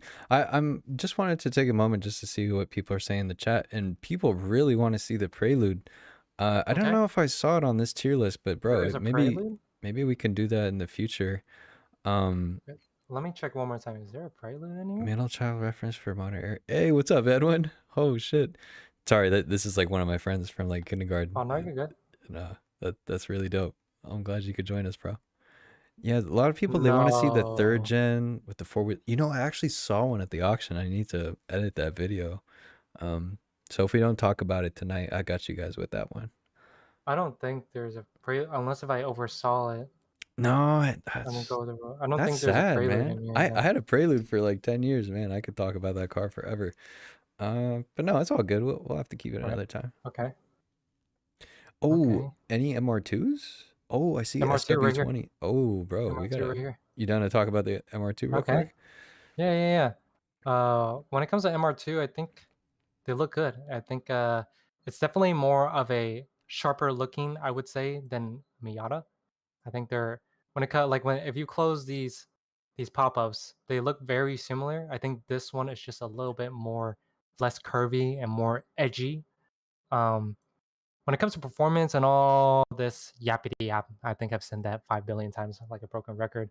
Um, I would say it's not as good as a Miata because I don't know if you know this. A lot of people got killed driving this car because of this notorious snap oversteer, and I think that's why a lot of people stray away with it. Not saying people don't modify this. Of course, there's fixes for that because it's been years. This car has been on the market, so I would say a solid B or C. I would say with everything with practicality, reliability, performance, pricing. I think it's definitely in between here, but I don't think it's not as good as like a Miata. I would say. Yeah, the SW20 is interesting. You're right about the snap oversteer. That was a pretty notorious thing, even with the AW11s. I do feel like they refined it a lot more, but I mean, the MR2 Turbo, it's Hmm. just a masterpiece, especially when it's done Right. right. It's a very good looking car. And one of my really good friends, James, he actually has an MR2 Spider. So this is the Hmm. generation after. Oh, the newer generation. Okay. Mm-hmm. And man, that thing, when it's like grippy, it just doesn't let go. But the thing is, when it starts rotating the back end, you better hang on because it's just gonna do a full little spin. Even last autocross we went to, ended up actually accidentally doing a donut just very casually in the middle of his lap. So it just kind of tells you the nature of the car because it's such a short wheelbase, Right. mid-engine, and my dad had an AW11 way back in the day, and the more I think about it, it's like, man, I actually been kind of around these cars quite a bit. So my dad had a white AW11 with a blue interior and had a bad motor, and the way to pull the engine is interesting. It's you lift the whole back end as high as you can go, and you lower the engine out of it. It's almost like a in a tray kind of configuration. You pull it out, and then you can put the engine back in. It's not terrible to work on, but if you're not doing like an engine out service, it could be pretty tight in there. It's not terrible. I think what's much more worse is like a Porsche Boxster when we're talking about like mid-engine nightmarish cars to work on. And it's a Toyota at the end of the day, so you can kind of beat the snot out of them. Right. But Right. a lot of them now, bro, they're just torn up. Like it's hard to find a clean one. If you want a clean one, you're gonna pay like 15, 20K, I'm sure. So I think B is a really good spot for it. I feel pretty good about that. Okay. Okay. I'll agree with that. Let Yeah. me switch tabs here. People asking, is there FCRX7 NSX? No, I don't see that, I unfortunately. don't think there's an NSX in here. I Yeah. don't think I've seen one. We could do BRZ, FRS, GT86, same thing. Oh, okay. No, that's a really good Okay. choice. So BRZ, GT80 or GT86, same thing. I don't know if you guys know this. They put the same boxer motor in all of these cars. They're just a little bit different when it comes to looks, but and a little bit of interior, but most of the time they are literally the same thing. So I would say this car, a lot of people like to say this car is basically the modern 240 because why? It's affordable, it's modern, and it's rear wheel drive. It doesn't have a lot of power, but it almost has just a little bit better power than a 240 for sure. Obviously, that's not considering swaps and stuff like that. But if we're talking about stock form, this is basically the modern 240. I've seen people stance these cars, autocross, drag, roll race, oh god, you name it, all kinds, daily driven. And this car is very versatile. And I would say this is a more of a B or a C, one of those. Just because of the fact that this car is, like I said, affordable. It looks good. It has the modern remedies. Aftermarket parts are relatively almost the same, if not just pretty similar to a Civic platform. I've seen them. I've driven them. I've know car guys and car friends that driven these and they love these. And I honestly was, when I was thinking of getting a 10 Genesai, I was actually thinking about getting one of these. The only thing is that they're not the Really? quickest. Yeah, fun fact right there. But the thing, these are not the quickest, but a lot of it's the same thing with a Miata. You don't buy a Miata just to buy beat Hellcats, Neon SRT, S2000. You don't buy a Miata for that. People buy for the momentum, the handling, the joy of driving.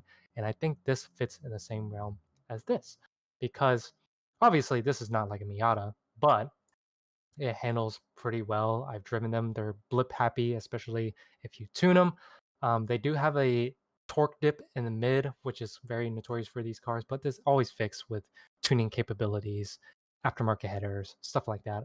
I think this is a good solid B or C car because it's like basically a modern 240 with a little bit of modern remedy twist and a lot of aftermarket parts, which who doesn't love aftermarket parts? You know what I'm saying? But yeah, I would say that's where it should sit. B or C, one of those. Yeah, you know what's interesting, especially the ones that I see at the auction all the time. I feel like maybe I'm just seeing the really terrible examples because I see Hmm. these either they were really done up super nice and they just get completely destroyed, or they're just like there's one that I saw, it had the largest wing I've ever seen, and it was like basically a stock car. It was automatic. And it's just interesting to see how many forms of these get destroyed. Of course, I'm going to these auctions. I'm not going to car shows as Hmm. often or anything like that. So I'm Right. not seeing like the cleanest examples, but I do know that when they're well sorted, it's a really fun, dynamic car. And it really pays a good homage to the 86. Of course, everybody knows like how iconic that is. But I think in like 20 years time, these are going to be very desirable because a lot of them Hmm. are just getting completely destroyed. Trust me. I Right. see them spin out and Right. flipped over, all kinds of horrendous accidents with Right. them. But the boxer engine, I feel like in these, it makes a lot of sense. It gives a low center of gravity, it's rear wheel drive, manual, it's fun. So yeah, I would say B or C would be pretty good with Okay. me. But I you're guess. right, it is a modern 240 though. Mhm. You're absolutely right about that. I guess we could do kind of the same basis as Mustang then, because like I said, Mustang is very versatile with the EcoBoost, the V6, or even the V8 models. It's more of a versatile car. You could kind of do whatever you want. Same thing with the Subaru. Or Toyota, or Scion, whatever you guys want to call it. But yeah, I think it films in this realm because, like I said, it's diverse. You could do whatever you want with it, and then that will determine whether it goes up on the list or down on the list, depending on what you do with it. But stock aspect, when it comes to stock, I would say solid C or B. We could put it at C, I'd say, to Yeah, no, match with the that sounds Mustang. good with me, bro. I think Okay, that's a great place to put it. okay, all right. What do you want? All right, how many more do we got left, Jarek? We got about 5 more left. 5 more? Okay. You know, we haven't done the S chassis. Okay, we could do an S chassis. Is that a Sylvia Wait. S13 on the So, so I think this looks at S15, and then there's I know there's a one. There's Yeah, another one. the one I was looking at, I think it's on the third row, the S13 Sylvia Third row. Oh, this coupe. one. Okay, so is there another one, or is Is there S14? I don't know. Yeah, no? that's I think those strange. are. Unless if you want to put these two together, I can put these two together because they're kind of obviously one is newer than the other, obviously, but we could kind of put it in the same realm of chassis wise because they are almost because this was a newer version, right, of this one. Yeah, that's what I was thinking too. So Okay. I mean, just going off of the S13, honestly, I know that the prices have gotten pretty inflated on these things, Oh but yeah. dream car for me was a two-tone Sylvia coupe for a really long time. I just could never find one, and I kind of missed the window and kind of fell into the Subaru world. But if I could go back in time and find a Mhm. two-tone coupe, that was like absolute forever car for me. So these hold a soft spot in my heart. And in Okay. high school, a lot of my friends, they grew up around these, like we grew up around this stuff. Even though I had a Prelude, two of my really good friends in high school had a S13. It was the hatch, and then S14. It was kooky front end and all that bits. So I'm very familiar with these chassis. We used to drift around all the time when I had an E36 too, and I just have a lot of fond memories with these. I think that they're getting outrageously expensive, and it's hard to find a clean one. Well, practically impossible to find a clean one, if we're Mhm. being honest here. Right. Um, they're easy to slide, easy to modify, easy to work on. The Mhm. engine bay is massive, which I like a lot. Okay. So I would keep it between like B to A for me. It's Okay. in sentiment for Okay. me. S15, it's a very good looking car. Mhm. I'd probably put in kind of the same bucket though. Okay. Okay. Uh, for me, no one's gonna like me for this. Uh, hold on. Let me switch tabs. Okay, so when it comes to this chassis, amazing. Amazing drifting aspect. A lot of people use these as drifters. Um, and they look good. They're amazing. I see the performance level and the aftermarket level, but if we're talking about modern time, this these two cars, I'm gonna just consider them as the same chassis. Obviously, they're a little bit different, but we'll just put them together. I would put these as a D or E. Now, a lot of people are going to hate me for that, but the reason why I say that is because if you really come think about it of the present time, to find a clean or decently shaped one on the marketplace right now is insane. To pay one of these 240s right here, is to basically buy a brand new car. So, like these go for anything from 15K, 25K, and if they is it really mint one, then probably 30K. When it comes to performance, they have performance aspect. Don't get me wrong; they have the same thing as these B and A tier cars. But the problem with these is that a lot of these parts are discontinued, and if you buy in the states, either one you're gonna drop an arm and a leg for them, or two you have to get them imported. Because I have a friend that has a 240 of his own, and he is really meticulous about his cars, how good the paint is, how good the wiring is, how good the swap is, everything, all the whole 9 yards. And he still has trouble today of trying to keep these cars maintained. And it's just how it is with these older cars, honestly. And these are notorious for crack dashes, mainly drifting, and they're most of them are clapped out by now, and it's really hard to find a clean one, and that's why it's so expensive now to own one of these. If you already owned one of these before COVID happened, or even before these prices went up because of social media, it's definitely you got lucky. But that's why I would say, because the reason why I also say it, if I put in a D or E, is because not because I don't hate the chassis, and I don't think not because in saying that's look ugly, but also when you compare it to a Honda Civic, I could literally buy a Honda Civic for 5-6 grand, like an SI, and like literally do full bolt-ons, and I guarantee you at the park, if this would beat it, it would beat it. Obviously, if you do turbo stuff, you do some RB swap, something like that. Obviously, it's gonna beat it. But you know, what I'm saying out of the box, you know, I know, for the price, it's like but Jarek, I mean, to I don't compare a want it. Civic to a 240, I mean, front wheel drive, rear wheel drive, they're very different cars.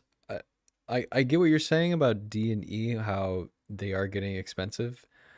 I can empathize with you there, but how about C? You want to meet in the middle at C? I guess we'll do C. We'll do C. Even though I think it sounds it's like you don't really it's want real. I mean, I'm willing to meet in the middle, but like I said, it was just like, yeah, there's a big difference between a front wheel drive and a rear wheel drive car. But the thing is, if you think about this, it's like if you're going in a straight line, that will not matter. If you're going around, obviously around curves, there's going to be a difference, a big difference between understeer and oversteer. But I've seen many good drivers with front wheel drive cars, and they really never had a problem with it, and they were like top tier cars. I mean, they do competition. So I would know. But I guess I wouldn't know. I guess because no one likes to listen to me. But you know what I'm saying? I would try to agree with you. I would be negotiable with you because I think it could I could see your point is, but at the same time, it's a little bit mixed. That's why I put it on the lower tier. But I could agree with you on the C tier on this one. All right, that sounds good, bro. Okay, so we'll just consider that as one whole car because obviously they're one newer than the other, but they're almost. We're just kind of talking general about the chassis itself. So I would say consider that just as one. So we got four more left, and let's see. Let's see. Uh, what should we do? Should we? There's Camaro, there's a Vet, 370, McLaren. One of the new Porsches. There's Eclipse. Oh wow. Um, I guess we haven't done a Chevy yet. Chevy. Okay, what kind of Chevy you want to do? You want to do a Vet? Okay, we could do a Vet, like newer Vet, or is there even an older Vet on here? Yeah, I Or was no? kind of looking for like a C5, maybe Is Z06. there? Is there on here? Yeah, I'm no. getting tunnel vision, and it's like it's hard to see these because they're kind of like pixelated. Yeah, I mean, people asking for TL Type S. hmm Yeah, do a Chevy. Yeah, so. Honestly, next time we should just do a whole straight up Honda list, Oh, like dude, just 100%. all Honda lists and Acuras. I think that would be sick. Yeah, But that'd I be guess really fun. I just looked through the list, and this is the only vet that's on here. There's no other older vet. No, I mean, that's Yeah. all good. What is that, Okay. a C7? C7. Yep. All right, cool.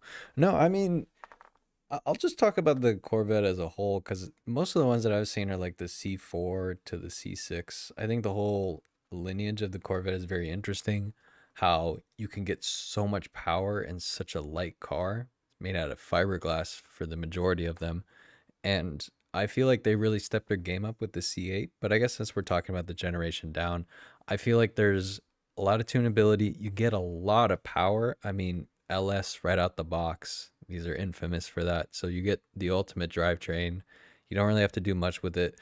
But the one thing that I will say about the Corvette, especially like the C5s and stuff, it's a very macho vehicle. And it can kind of feel tiring after a while when you drive Right. one that has like I had a friend, he had like a heavy clutch with it, and to engage it, it's like you have to be kind of Iron Man with it. So it's a interesting car to say the least. I think for me, in terms of the appeal, I see that a lot of people, going after these nowadays because they're slowly becoming affordable. So it's a great rear wheel drive car that you can find with manual Right. transmission.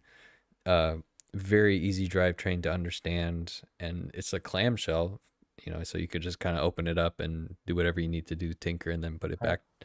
So I'd put it around like a C tier for me. I think Okay. it doesn't really resonate with me crazy, but I do think it kind of Okay. hits right in the middle as something that could be fun to drive. Holy crap! I want to see. I'm just curious. I just want to see if it. Oh, it widens Yeah, it just the tier. expands it out. Okay, I thought it was like if I put another one here, what would it do? Okay, so it just expands it. Okay. Wait, where did it go? Okay, right here. Okay, so what I think about the C7 platform, I think it's amazing. I actually have a cousin that owns a C7.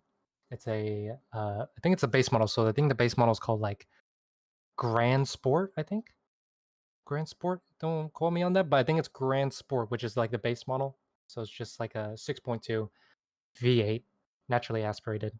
And he owns one of these, and these are crazy quick. He has like full bolt-ons, race gas in it, and I think he makes around like 500, 550 or so, and it's crazy quick. Like when I went in his car, it's for a rear-wheel drive car, it actually handles really well. He's more of a crazier driver than me, and yeah, shocked how it handled for a V8 and a rear-wheel drive car. It definitely handles way better than a Mustang. Not saying it could spin out.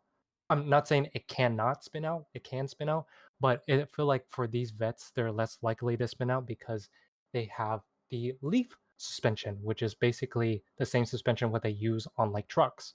right? So it definitely handles a lot different. I definitely think it handles definitely a lot better than a Mustang for sure. When it comes to performance and all that, it's definitely all there. I think this is a definitely a boomer's car. I would say people love a good old V8. I mean, I don't get me wrong. I mean, V8 sound great, especially 6.2. If you hear a 6.2 compared to a 5.0, this 6.2 beats it out of the park because it just sounds so good. It almost sounds like I would say like close to like NM3, uh, but not very close. Obviously, they're completely different, but it kind of sounds close.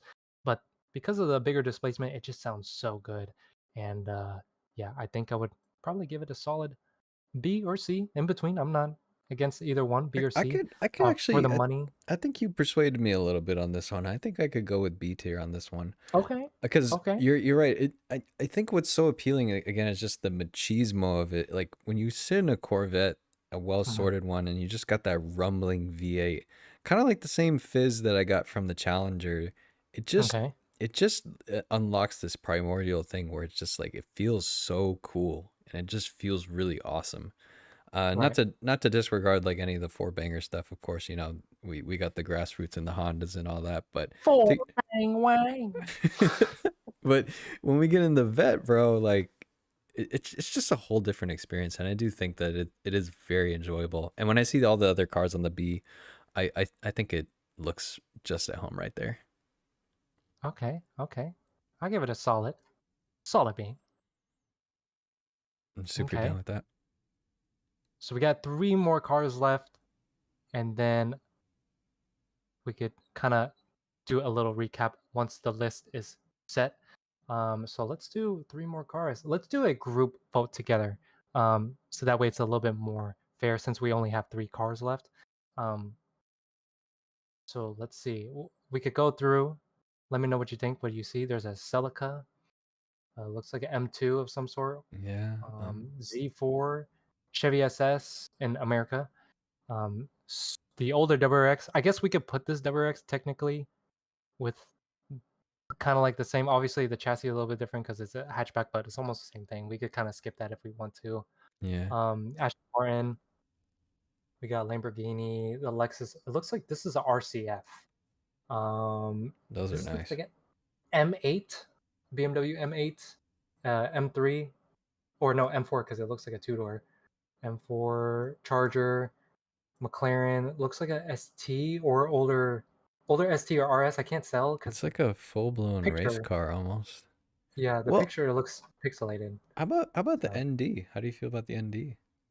ND, Miata ND. Yeah, because we did Okay, the okay, NA, okay, so I'm kind of curious what your okay. take is on Should the we kind new of put stuff. this together with like talking about it or like listing it completely separate? Completely separate. Okay, completely separate. Okay, so when it comes to platform ND, I think it looks good. But when it comes to the the bang for the buck and the reliability and all that stuff, it's still reliable. And it's still kind of Mazda try to like resemble what they had, with the NA. But the thing is with this one, a lot of people don't like it because it's too modern, has all those tech features. Um, it some say it doesn't handle as well as the older one. Some people are like, oh no, the older one's the best. And performance, you still kind of get the same thing. It's a little bit quicker, obviously. I would say a solid E or F, or D, because with the money, like especially with the market right now, to buy these like used or brand new, to buy used, my friend was looking into one of these and it was like 25, 30 grand used. But if you buy brand new, these are worth 40 grand. And the thing is, you could buy a Type R 40 grand brand new or used. I mean, you could buy a 350 for like 10, 8K or so. You could buy like an M3 for that price range. I feel like it's not as worth it. I would rather just honestly buy a older Miata NB, NA. Yeah, I'm kind That's of in my the two same cents boat as on you. it. I don't know if it's the worst car on the list. I think that's kind of a Right, wild take. right. Um, I think I could put it at D. I Okay, feel like D. there is a lot to like about it, but it doesn't really stir the soul as Right. much as Like I'm not against it or anything. I think it just doesn't have the oomph back in the day. yeah, and it's just maybe like old car stuff, but I think there's just something that's so charming about the NA. Even though I know for Right. a fact the performance of the ND, Mhm. like if you just want Yeah. performing, you get in Right. it every day and enjoy it. Right. That's the one. That's the one to have. No, I don't blame you. I don't blame you. Okay. I think that's solid. Okay, so we got two more cars left. Let's run through all this just to see. There's a lot more supercars now since we took out most of the JDM ones. Um, but there's like a Datsun here. We got a Oh yeah. Skyline Oh yeah, we haven't even done the 370. Skyline. Damn. We could do a Skyline. There's two Skylines in here. There's a R32. Wait, where I just saw it. Oh, R32 right here. R33. We could kind of put in the same realm since it's kind of Skyline platform. Obviously they're different, but we could kind of put in the same to just kind of add up the list a little bit better. There's a couple Lexus here. Eclipse. We could talk Yeah, about the the Eclipse Eclipse, is of cool. course. And most of these others, I don't know. Z4. And I think most of them are supercars. Actually, supercars are yeah. Um, Oh, we got the Lexus, the IS. where? Oh, you just had your cursor on it. It's to Oh the wait, right left of here. the Ah, yes. Urus. No, no, no. If you go up and to the left, right to the left of the Urus. Isn't that an Altezza? Right. IS 300? Oh, Altezza. Oh yeah, yeah, yeah. Like IS 300. Yeah, I used to have one of those Hmm. back in the day. Okay, we could pull that up.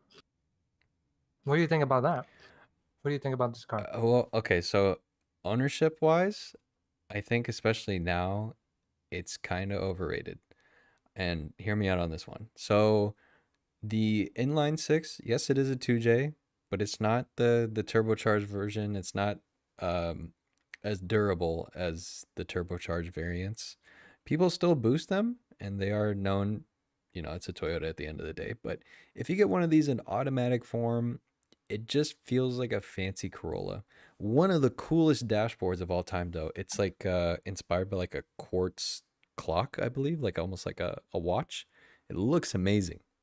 And the interior, the quality was pretty good. I had the ones with like the suede in the middle with the leather side inserts. It was a very comfortable daily. But to get it to a point where you feel like it could be like a drift car or it could be like a show car, you have to dump a lot of money. You have to throw a lot Right. at it, unless you want to go like full grandma sleeper car mode. Which there was actually a guy on the smoking tire. I don't know if you watched that YouTube channel at all.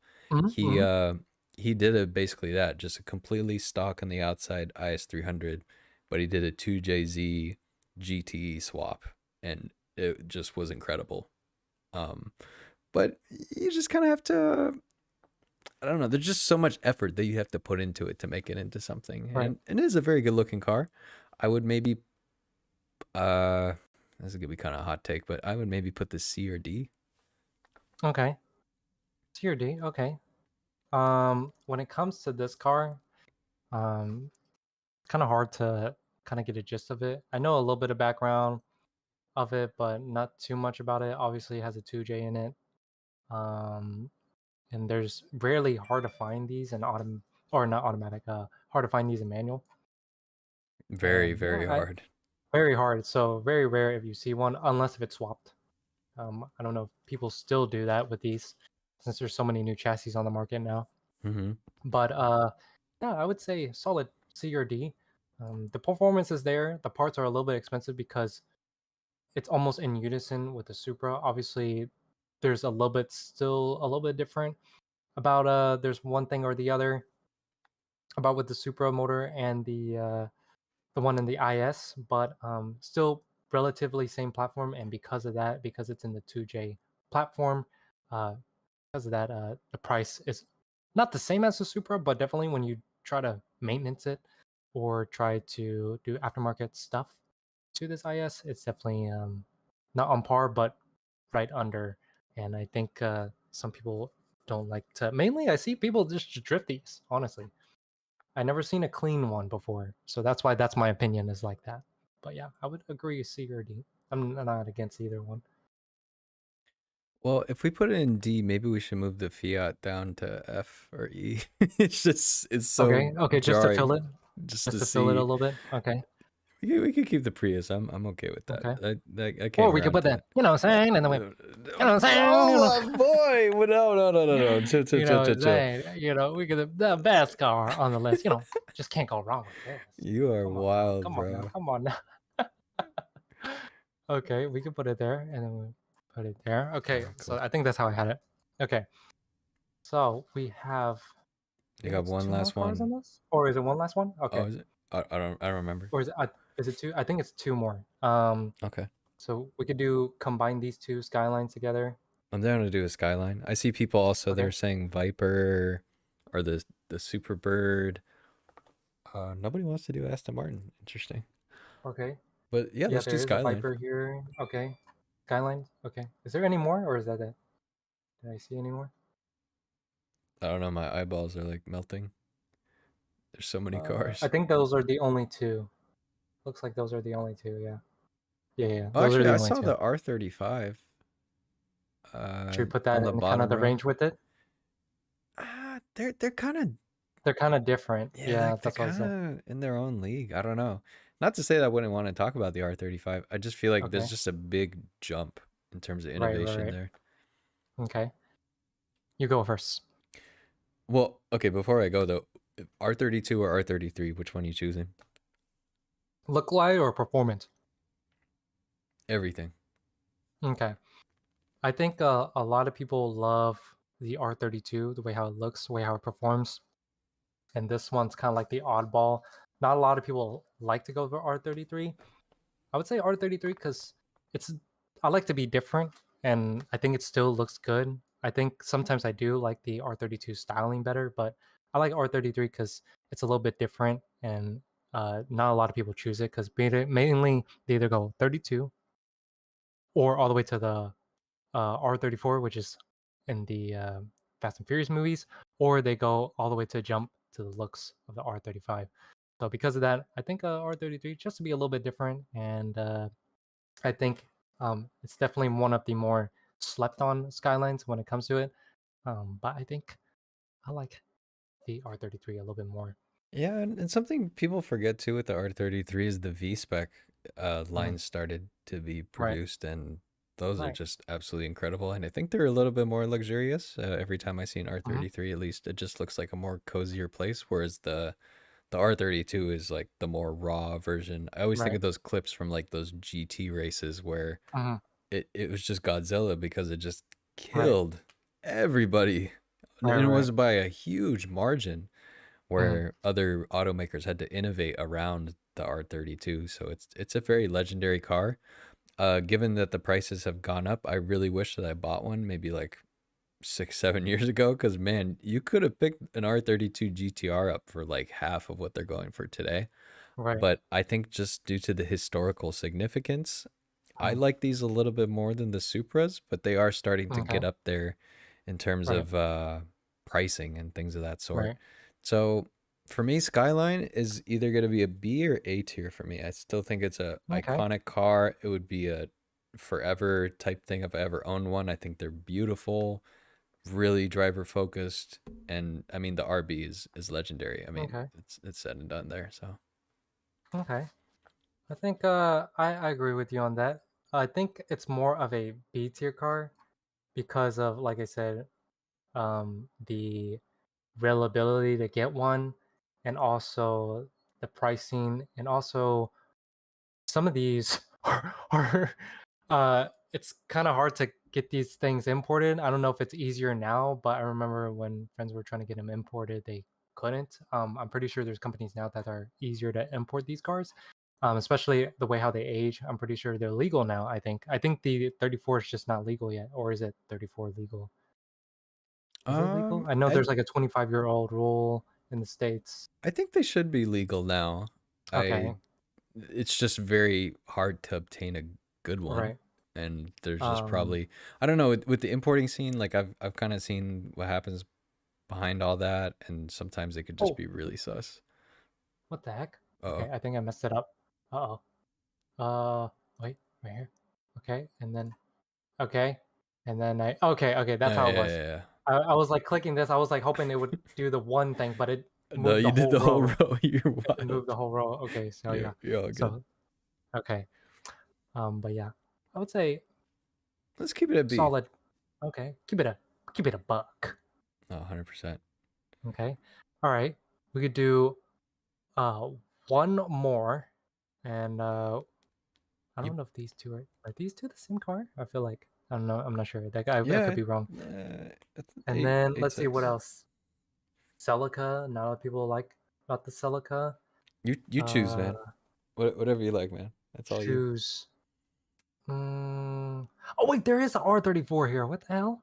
Oh shoot, I There didn't is an even see that. R34 here.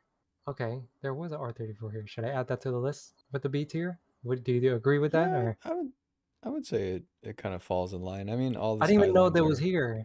I didn't even know it was here, or else I would have added already. I There's didn't so know. many cars. I don't blame you. I didn't see Yeah, it I'm either. getting like blindsided. Um, let's see. Should we get like an oddball one or like a very common one that People people are buy? saying Viper in the chat. Viper. Okay. We can let chat decide. How about that? We let chat decide. Yeah, it looks like Okay. they want that Viper. Okay, Viper. Okay. Mm, wait, where is it? Did I just Oh, hover far over? Or... right, second to last row. The Oh, right GTS. here. Right here. Yeah, Right Viper here. GTS. Okay, Viper. Viper. I think they're discontinuing the Viper, right? Really? Are they? Or am I wrong? I thought they were discontinuing the Viper. I honestly am so out of the loop with the Vipers. I'm not too sure. I'm gonna just put it higher so that way I don't have to keep scrolling it down.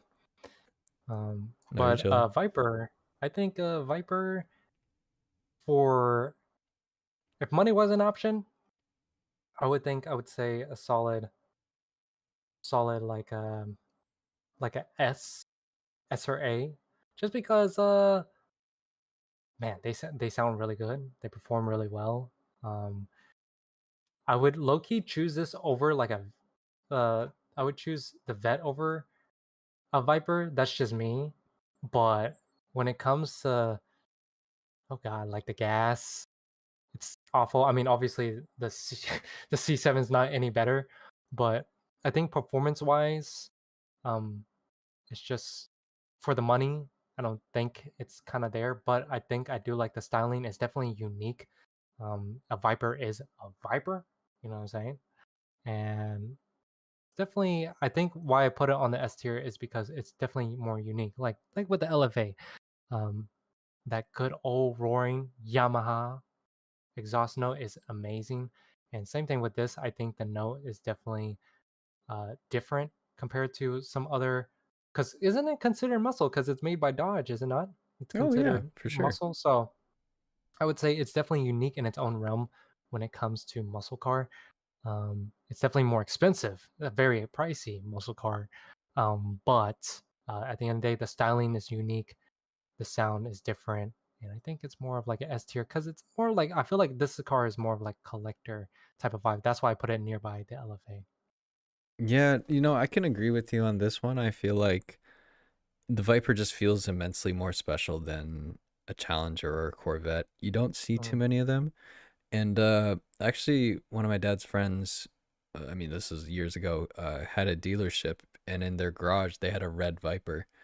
And seeing that V10 in the flesh is something really special. And right. it's just such a, again, machismo, raw power, something that's crazy. I mean, this GTS version, is more very like track focused. You put that up in comparison to the LFA, it's a whole different beast. The Right. LFA looks like something very elegant that you can Hmm. take to a valet, whereas the GTS, I mean, it's very ostentatious and Hmm. it looks the part of just being a raw track car, very Right. track focused car. So for something that you could really take to like a racing circuit, Hmm. I would put it at S tier for sure. I mean, it's quite a marvel, and it's really sad to see Okay. that they might have discontinued it. I'm even seeing people in the chat saying that it got discontinued in Oh, okay. 2017, so hasn't Okay. been Okay. around for So it is quite some time. discontinued then. Okay. Yeah, Okay. I think this is a solid list. Do you have any kind of, while we're recapping this, do you have any cars that you feel like should be switched, should be moved around, or you think you're happy where you're kind of at I mean, with this you know list? which one I think should be moved, but we came to a Okay. pretty good middle Okay, ground don't on worry. I got you. it. Just I go got on it. you. Don't worry. I knew what you're thinking. I think this is definitely pretty good, you know what No, I'm this is a great list. saying? No, But you can keep it on, at the top, okay, bro. okay, If okay, you want okay, to we can give print it it a out, time. put it on the fridge. Put, This is our first tier list, put bro. this on the fridge, please. Please, someone put this on the fridge. But no, honestly, when it comes to cars in this nature, I think it's reasonable. And if you think about it, pricing and the way how we organize it, it's almost similar to the market. So look at this. If you look at Supra, S2000, 350Z, Evo, they are in the B tier range because why? Because of the pricing. Some parts are more expensive than others, or they're about equal, about the same, or these cars, if you notice, these cars easily run 50, 40 grand. Obviously not the WRX or minus the Z, but if you minus the Z and the WRX, these cars easily go for 40, 50, 60 grand easily. So I feel like we nailed the spot on this. When it comes to, I think the A tier is more of an oddball because we have different favors, different opinions, different uh, things to talk about when it comes to everything, reliability, performance, when it comes to these vehicles. So that's why I feel like A is the odd spot. It's more of like a favorable or opinionated spot. S tier, I think we win on the equal ground. Best car on list, can't go wrong. I think that is a good choice. And if you see on these C lists, C list is more of like a middle ground, middle term. It's versatile, but it's not the best. It's not the worst. And I feel like we've nailed the spot on this. I Um, feel like the C tier, I don't know. I feel like people could go so many different ways with mhm, it, right, and I'm right, still very perplexed at the how high you wanted to put the FK8.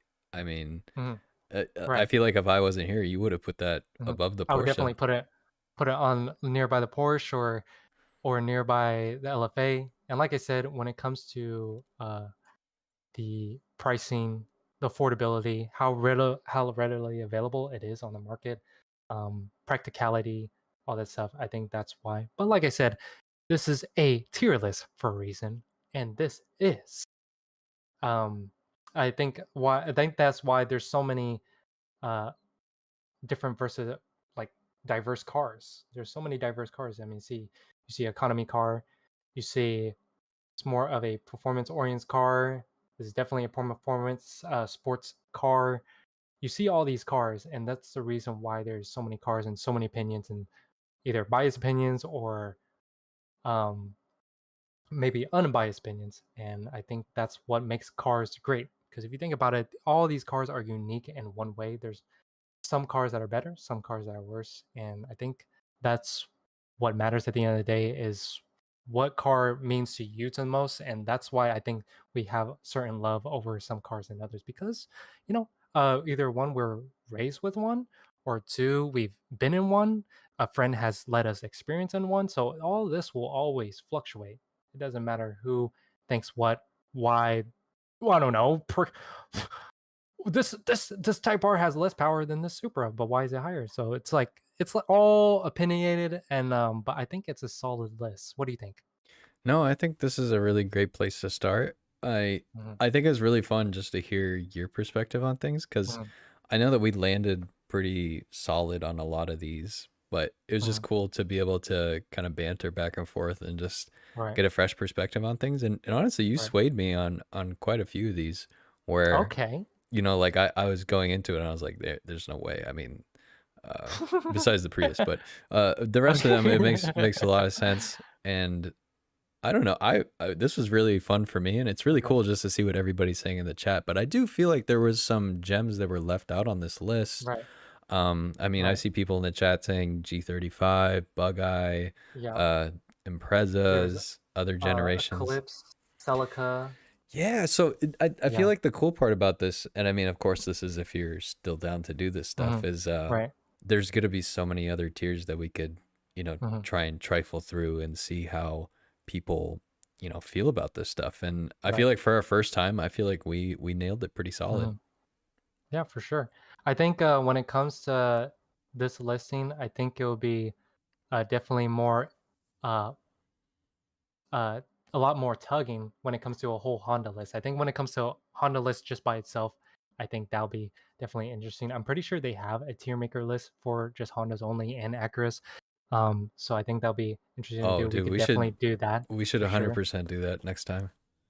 But yeah, I think it's not a bad list. Um, there's obviously, like I said, everything is opinionated. I think at the end of the day, when it comes down to it, is it when people buy these cars and whether they want to modify them or just keep them stock, it just depends on how they're feeling at the end of the day. When it comes to it, as long as you buy the car and you enjoy it and you enjoy how it feels and how it rides, then I think that's the most important take at the end of the day. That's the reason why some people drive the newer Supra over a Miata, or some people like the Tegi over the Type R. There's always different cars that are coming and going, discontinuing or revamping. Like, I mean, the Supra was discontinued for a while, and then they came back with a newer one. A lot of people hate it, a lot of people love it. So it just really all depends. But I think at the end of the day, as long as you like the way how it is, then people will always like for example they'll buy an S2000 no matter how much it costs if they never own it but they've driven in one or if they let a friend ride in one then that will change their life same whether it costs 20 30K because everything is achievable. I think at the end of the day everything is definitely achievable. I think when it comes to the common and the average person, definitely some of these cars are definitely expensive, but if it's really a dream car then anything could be achieved and obtained, depending on the feel and the memories and the connections that are made with it. Yeah, and Jarek too. I even see people also saying in the chat too. I don't know if you'd be interested in this, but um, they're very keen on the idea of us rating their cars, so we could maybe do like even subscriber Okay. builds. Okay. Um, Okay. What kind of rating though? Are we doing Drew Peacock roast or rating in a potential way where the build is sitting right here and then we rate that's it a on great question. potential? I don't know. Okay. Okay. I mean, if you want to be more respectful about it, you want to roast. I don't know where it's gonna go.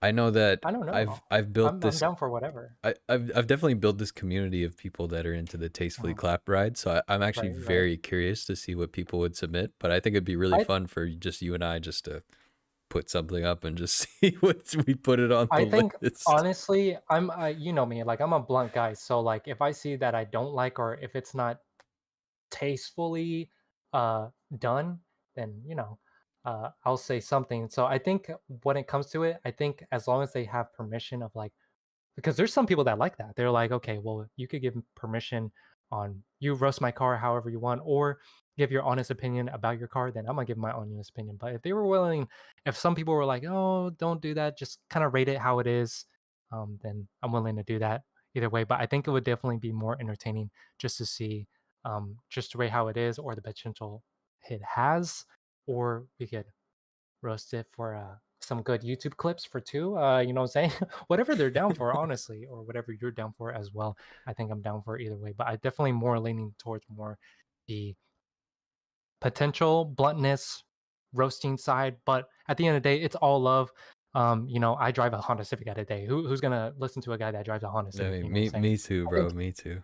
I think I think at the end of the day, when it comes down to it, it's all love. And if you don't mean it in that certain way, then at the end of the day, it's for entertainment and content purposes, but also the honesty as well. So I think at the end of the day, as long as they support you in what you do, I don't think it really matters whether it's a roast or not. As long as you're somewhat respectful about it, there's obviously a little disclaimer. We could always do as a little disclaimer of like, hey, if you guys want to be roasted, then send commissions, or if it's not even their car they could send in someone else's, and what do you think about theirs? So it could be either way, one of those. What do you think about that?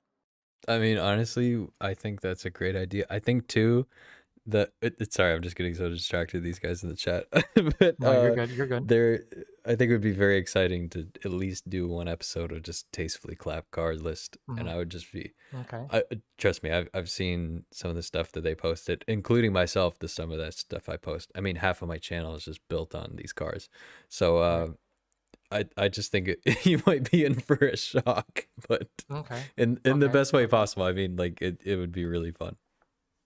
Okay. Yeah, for sure. Well, I don't want to hold you to it. Um, I know the stream is going for 3 hours, so I don't want to hold you to it. And then, yeah, I'll probably get this thing editing. Probably, hopefully, I could upload this weekend. I kind of want to like chop it up so that way we could kind of see the highlights of what we were pulling and what we were rating the highest tier list. But this was definitely fun to do. It was awesome to do a collab with Zach. Wait, is it No, I appreciate you, man. Bendaga or Daga? Bendaga or Daga? Bendaga, and no worries Bendaga. there, bro. Okay. And I mean, honestly, the pleasure's mine. And it didn't feel like 3 hours, and I feel like me Mhm. and you, we could just chop it up about Right. cars all day No, long, like I and it said, I'm doesn't. I'm I'm down. Yeah, I'm down for this, and I'm down for some other stuff that we could collab on, and I think that'll be dope. But honestly, I think this will be a good start, and yeah, I do appreciate the time of setting out. I know we had to schedule everything, so Yeah, no, definitely. And I mean, if there's anything I can do to help you, post this, like post production stuff, just let me know. mhm. But Yeah, doors always open, and I mean, always welcome to have you on here, bro. I mean, it's amazing that we could just even collaborate in this way. I no, feel for like sure. honestly, life goal for me would be to be in one of your skits somehow. I don't know if I need to get Okay, on a plane and okay. go to Arkansas, but bro, Yeah, that I would be mean, like a life goal right no, there. that'd be awesome, bro. So. You have my number, you have my Instagram, so just hit me up, see what's up. At the end of the day, I try to expand with everyone else, try to collaborate with everyone else. So, not only to show exposure for myself, but I show exposure for the other creator, and I think that's awesome. And I think people love definitely to see collaborations. If we want to do like a skit or anything like that, we could always set up a meet, or we could set up the meet that we're going to. I know there's plenty of meets that I like to travel to Texas, or the recent one I'm going to is like Gatlinburg, which is up in Tennessee. I think it's a huge like stance event. And then I know there's other events like SEMA. We could always go to like SEMA, meet each other in SEMA. We could fly out to that same spot, collaborate there. There's always endless amounts of ideas or places that we could go to collaborate and stuff like that. Sky's the limit. So just let me know. You got my number. You got my Instagram. Already know. No, yeah, definitely. I mean, we can even plan out to do the Honda tier list, and Hmm. maybe we can start compiling stuff like for the Tastefully Clap sub car stuff. So yeah, no, Yeah, for sure. I definitely want to give you some time back because, bro, isn't it? It's pretty late for you right now. It's like almost Yeah, 11:30. 11, 18, but it's not too bad. I usually sometimes I'll stay up and edit it or get some stuff done for the socials. But yeah, it Yeah, I was it feel was you. nice talking to you. The stream was awesome. I guess we'll sign it off here, and then I'll let you do your own thing in your stream, and then I'm head out. Yeah, bro, that sounds really Okay. good. And yeah, Okay. we'll keep in touch, and I'll make sure to hit you up tomorrow. We can figure something out from Okay. there. Awesome. Awesome. All right. Let me end it off here. All right. Hope you guys enjoyed this video with Zach Bendaga. Let me know what you guys think of if we should do more tier lists or we should do something different from the tier list. Maybe we should do something that we could do a more thorough take on certain topics. We could always talk about certain topics. We could do, like I said, with me and Zach, we could always do all kinds of stuff. We could even try to do a collab in person. Let me know what you guys think down in the comment down below once this video is posted. This is Jarek Mai and Zach signing off. See you guys next time in the next one. Peace. Peace. All right. Well, I am gonna head out now. I'm gonna say bye bye. Hope you enjoyed your night, and yeah, I will see you soon or talk to you soon. So yeah. That sounds good, brother. All right. You have a good night. All right, you as well. All right. Bye. All right, bye. All right, guys. Whew. So I'm glad that you guys really enjoyed tonight's stream, and really apologies for the mess the whole time. I did a little bit of an unboxing for those people that joined in a little bit late. I know that I did say that I did want to do a Q&A for you guys, but I didn't realize that this was gonna kind of go over. So I think I am thinking maybe I'll kind of parcel this out, and maybe later this week I can just hop on here, treat it as like a little bit of a just chatting. And this is really just an experiment for me to get more comfortable doing this stuff on live streams because I think it's a fun element to be able to add to this, and it gives me a good opportunity to interact with you guys. And I feel like that's the most valuable thing to me as we kind of build out this community. And I really appreciate you guys giving all this input through the whole time. And the fact that we get to, you know, work with Jarek Mai. I mean, like I was saying, if we ever get the chance to be in one of his skits or something like that, I think that'd be really amazing. Jarek's such a good dude. Make sure to go subscribe to his channel. He's got a lot of great stuff. He also has an EK hatch, so we're both in the same ballpark, but his is a lot nicer looking than mine for sure. But I think with that being said, you know, I do really appreciate you guys being here. So I think I'll just hold off on the Q&A for the next stream. So apologies there. And you know, as I look in the chat, you guys are spoiling me. You guys are just super nice right now, so I appreciate you. And thanks, Nate, for being a new sub here. Thanks for hanging out. Scout, what's up, dude? I saw you in the background. I didn't want to interrupt Jarek or anything, but also appreciate you, all of you guys. You know, there's so much that I could say. Autoblock, Tyrone, all you guys, man. I appreciate every single one of you. So I think with that being said, it's getting pretty late. It's been a pretty long day, but hey, man, hope you guys had fun. So I'll catch you guys in the next one, and yeah, we'll talk soon.